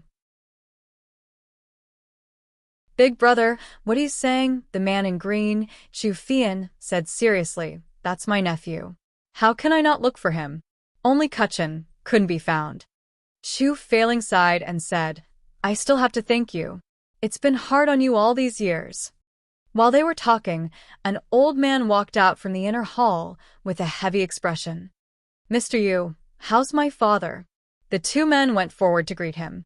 Mr. Yu sighed and said, "The old lord has been poisoned by the cold blood of the 3 Stars Divine Clan. This poison is a unique martial technique of the 3 Stars Divine Clan. It's extremely overbearing. After being poisoned, the blood of the whole body will slowly turn cold. Then it will condense and the person will die. I can't do anything about this." The complexions of the 2 men turned deathly pale. "Then, how should we treat him?" Mr. Yu sighed and said, "Have you heard of the world's great wonder medicine?" Chu Failing and Chu Fian opened their eyes wide. They stuttered and said, "Do we need to use the great wonder medicine? That was a legendary thing. Who had ever seen it? There's one thing called mysterious yang jade essence. It's the best medicine to cure the cold poison in the old lord's body, Mr. Yu sighed and said, mysterious yang jade essence grows in places where yang has no yin. It's the most yang medicine in the world. However, it's very rare to find. I've never heard of anyone finding it in the Double Heavens continent for tens of thousands of years. Chu Failing and the others were startled. If we can't find the mysterious yang jade essence, we can also find the mysterious yang jade. Mr. Yu took a step back. We'll go and look for it immediately. Chu Failing's face exposed a resolute look. Time is of the essence, Mr. Yu reminded. I have 1,000-year-old raging fire ginseng in my hands. Its raging fire can temporarily dispel the cold poison. It can guarantee the old lord's health for a year. But it's hard to say if it'll be fine after a year's time. Mr. Yu paused for a moment. Then, he reminded, this kind of elixir doesn't necessarily belong to the upper three heavens. It can also be found in the lower three heavens. But the possibility of it being found in the lower three heavens is small. It can't be found in the upper three heavens. But the elixirs in the upper three heavens have almost been found. So, the possibility of it being found in the upper three heavens is higher. That's good. Chu Failing made a prompt decision and said, second brother, third brother, fourth brother, you stay in the upper three heavens. First, you must ensure that the clan doesn't get obliterated by the big clans because you can't complete the task. Second, you must look for the mysterious yang jade essence and mysterious yang jade in the upper three heavens. Yes. Big brother. The brothers accepted the order. I'll go and look for it in the upper three heavens. The lower three heavens. All on you go? Chu Failing looked at the beautiful woman beside him. All right. The beautiful woman's name was Yang Ruolan. She was Chu Failing's wife. Their child had gone missing in the lower three heavens. Chu Failing had arranged for Yang Ruolan to go to the lower three heavens to comfort his wife. Brother Chu, you must pay special attention to the Tsanglan battlefront when you go to the lower three heavens, Mr. Yu said. Spirit beasts run amok in the Tsanglan battlefront. The deeper you go, the more dangerous it is. There are few traces of people there. But it's because of this that the elixirs can grow. You must know this. Moreover, this is a critical juncture in the battle against the Three Stars Divine Clan. So, the news of you going to the lower three heavens must be kept a secret. Don't let the big clans know. The sooner you come back, the better. Chapter 411. 3 Days Mo Clan. Mo Qingwu's life had become better ever since the important men of the various aristocratic clans had come to visit her. However, Mo Qingwu's father, Mo Xingchen, discovered that his little daughter was becoming more and more taciturn. Every day, she would stay in her little courtyard. Apart from practicing martial arts, she would hold the scabbard and stare blankly. Her character had changed from the original lively and adorable to a quiet and introverted one. At such a young age, she seemed to have a lot on her mind. She would no longer hug his neck and sweetly call him father. She would also no longer reveal a sweet smile whenever she saw someone. Occasionally, when she met a clan member, she would only glance at them with indifferent expressions and then calmly walk past them. A little girl who was only a few months away from turning 11 years old. This kind of melancholy and quiet was like a 20-year-old girl who had suffered a great blow and closed herself off from the world. It made people feel uncomfortable when they saw it. When he took away her scabbard, whenever his daughter saw him, she would plead with tearful eyes, "Father, please return my scabbard to me." But now, she no longer made this request. It was as if the scabbard had never appeared in her life. However, Mo Xingchen knew that the scabbard had truly left an indelible scar on his daughter's heart. Her eyes no longer held hope, no longer begged. Even the toys and jewelry that her father, Mo Xingchen, occasionally bought for her could not arouse a trace of emotion in her eyes. She would only say, "Thank you, father." Then, she would not say anything else. As for those jewelry, she had never worn them before. She was only dressed in red. On her head, there was only that monotonous red cloud steel butterfly, spreading its wings and ready to fly. In her hand, there was only that tattered scabbard. Only when she saw these two things would Mo Qingwu's eyes reveal a sincere desire. She seemed to be hoping for something, but she would never say it out loud. Mo Tianji had been working hard in the Tsanglan battlefront. He constantly ordered people to bring back strange and wonderful things for his little sister. However, Mo Qingwu did not show any expression. He tidied up an empty room and sealed all these things inside. Once, when someone came back and mentioned to Mo Qingwu that the second prince hoped that the young miss would write a letter back, Mo Qingwu said indifferently, "Second brother has great ambitions. He won't need my letter." It was said that Mo Tianji almost broke down when he heard this. From then on, he worked even harder. To build up his own team. He was preparing to snatch back the position of the first successor from Mo Tianyun's hands. Then, he would make proper arrangements for his younger sister. Right now, he was only the second duke. He did not have the authority to arrange such important matters. He knew that his younger sister was sad, but he, Mo Tianji, wanted a long time. A moment of happiness could not cover up a lifetime of gloom. Only when she was by her mother's side would Mo Qingwu's eyes reveal her true feelings: unwillingness, reluctance, resentment, and helplessness towards this family. Her little heart clearly knew that her family had abandoned her. She was already abandoned by her family. During this period of time, the family had been indifferent to her. Occasionally, they would send their greetings purely because of GMO, Dong Wuxiang, and other brothers with boundless prospects. This made the family realize that there was still something worth investing in her. So, they slightly changed their attitude. But this change in attitude was for the sake of fighting for greater benefits. Although Mo Qingwu was young, how could she not know that growing up in a big family, if these few dukes showed interest in her, the family would probably immediately arrange a marriage for her and contact an important ally, especially the great elder Mo Wuxian. It was said that he already had this thought and had secretly conveyed this message to GMO, Dong Wuxiang, Gu Duxing, Rui Batong, and the others.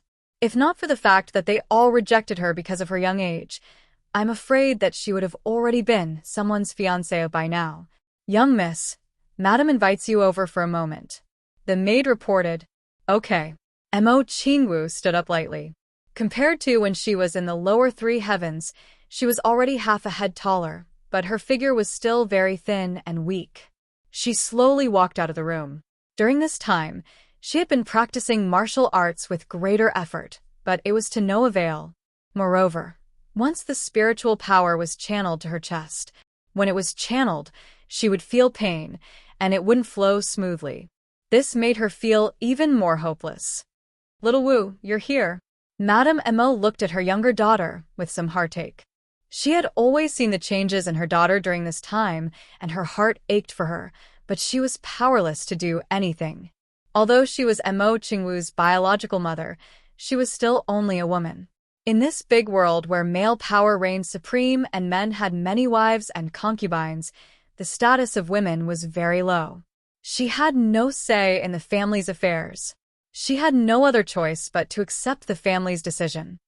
"Mother, are you looking for me for something?" Mo Qingwu's eyes flashed. "Well, little Wu, you'll be 11 in a month, right?" Madame Mo's eyes flashed with a trace of love. "You'll be 11 next month on the 7th day of the 7th month." Mo Qingwu's heart suddenly thumped, and an inexplicable fear shrouded her heart. Why is Mother asking about my age? Could it be? "Well, my little Wu has become a big girl in the blink of an eye," Madame Mo said with a sad and frustrated smile. 11 years old. I remember when I was 11 years old, I was already engaged to your father." "What?" Mo Qingwu took a step back and looked at Madame Mo in a panic. "Mother, you..." "The Mo clan has been in a precarious situation lately." Madame Mo sighed. "Your eldest brother and second brother's quarrel has become more and more intense. The strength of the clan has also weakened. This isn't a good thing for the entire clan. Therefore, the Great Elder has been discussing with your father to see if they can find a strong and reliable ally for the Mo clan, Madame Mo said with some difficulty. Mo Qingwu's face turned deathly pale. Her body trembled as she looked at her mother. Therefore, they wanted to arrange a marriage for you, as soon as possible. Madame Mo helplessly looked at her daughter. The Meng clan came to propose marriage at this time. The Meng clan? Mo Qingwu's face was deathly pale as she stammered. An intense hatred flashed in her eyes. Yes, the Meng clan. And the Meng clan has also produced a stunning young expert this time. He's the current Grand Duke of the Meng clan, Meng Luo. Meng Luo is 23 years old this year. But he's the undisputed #1 expert among the younger generation of the Meng clan. In fact, he has already broken through to the king-level expert realm. Madame Mo's lips were somewhat bitter. Meng Luo was correct. This Meng Luogong was indeed a king-level expert. He could be regarded as outstanding among the younger generation of the three heavens in terms of strength. It could be said that he was at the peak of the younger generation apart from a limited number of people. Such a talented young man was indeed the best son-in-law of a major clan. But this Meng Luogong had already married. Moreover, he had wives and concubines. Moreover, the Meng clan had come forward to propose marriage, and he had benefited from it all. This was also a means for Meng Luo to enhance the strength of the Meng clan. He didn't care about the status of this woman in the clan. He also didn't care about her appearance or aptitude. He only wanted to use this method to increase the influence of the Meng clan. Therefore, Meng Luo had come to propose marriage when he had heard that the daughter of the Mo clan, Mo Qingwu, had lost her 3 meridians. However, Mo Qingwu had been only a year and a half at that time. So, it had been too easy for people to take advantage of her. But she was now 11 years old. So, she naturally didn't have such misgivings. Generally speaking, the daughters of major clans who weren't very successful would get married at this age. Therefore, Meng Luo had come to propose marriage. However, this was something that the Mo clan couldn't wish for. The Mo clan had serious internal strife at the moment. So, they needed such an ally. I don't agree no matter who he is. Mo Qingwu firmly bit her lips. Mother, my father had promised me that he wouldn't force me. I don't want to become a marriage tool for the clan. But your father had promised you. Madame Mo helplessly sighed. She thought in her heart, you had 3 divine meridians when your father had promised you. A woman with 3 divine meridians would have a limitless future. So, she naturally couldn't be married off so hastily. But you don't have it now. The clan has always been very good to me. It has been very good since I was a child. But it was only because of my 3 divine meridians. Mo Qingwu's lips trembled. So, the clan gave up when my 3 divine meridians were destroyed. They didn't care about her at all, and treated her as if she was a puppy. But, mother, even if it was a puppy, it would still need to be petted and affectionate sometimes. But your daughter's 3 meridian was gone, and no one cared about her? And now, you want to use the body and happiness of this useless daughter who has already been crippled in exchange for an ally. Mo Qingwu hissed, Mother, am I your daughter? Am I the flesh and blood of the Mo clan? Why is our Mo clan so indifferent and ruthless? I already knew that my fate wouldn't be very good. Immortal, other clans would also ask for the daughter's opinion when they choose her husband and decide her marriage. So, why did you come and tell me directly when it came to me? Madame Mo's appearance was tantamount to the conclusion of this matter. It was up to Madame Mo to make the final persuasion. Although Mo Qingwu was young, she was well aware of this. But the Great Elder has already decided on this matter. Madame Mo looked at her daughter helplessly. Your father can't do anything. Father can't wait to agree to this matter, right? Mo Qingwu said sorrowfully, and even somewhat mockingly. Madame Mo was speechless for a while. Suddenly, she said with a trembling voice, Xiao Wu, I can't do anything. We are one clan. This matter? I can't agree. If you want me to agree, I have to ask someone first. Mo Qingwu wanted to say, over my dead body. But as she said this, she suddenly thought of someone. Her eyes suddenly flashed with a glimmer of hope. As long as he agrees, or if he doesn't care about me, I will agree. Madame Emo sensed the light and happiness in her daughter's eyes at this moment. It was as if that was her last hope.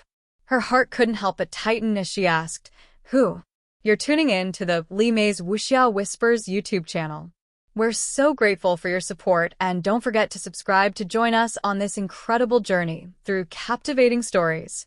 Your generosity through donations truly makes a world of difference, as it's the primary source of revenue that allows me to expand and enhance this channel for you. Thank you from the bottom of my heart for being a part of this adventure.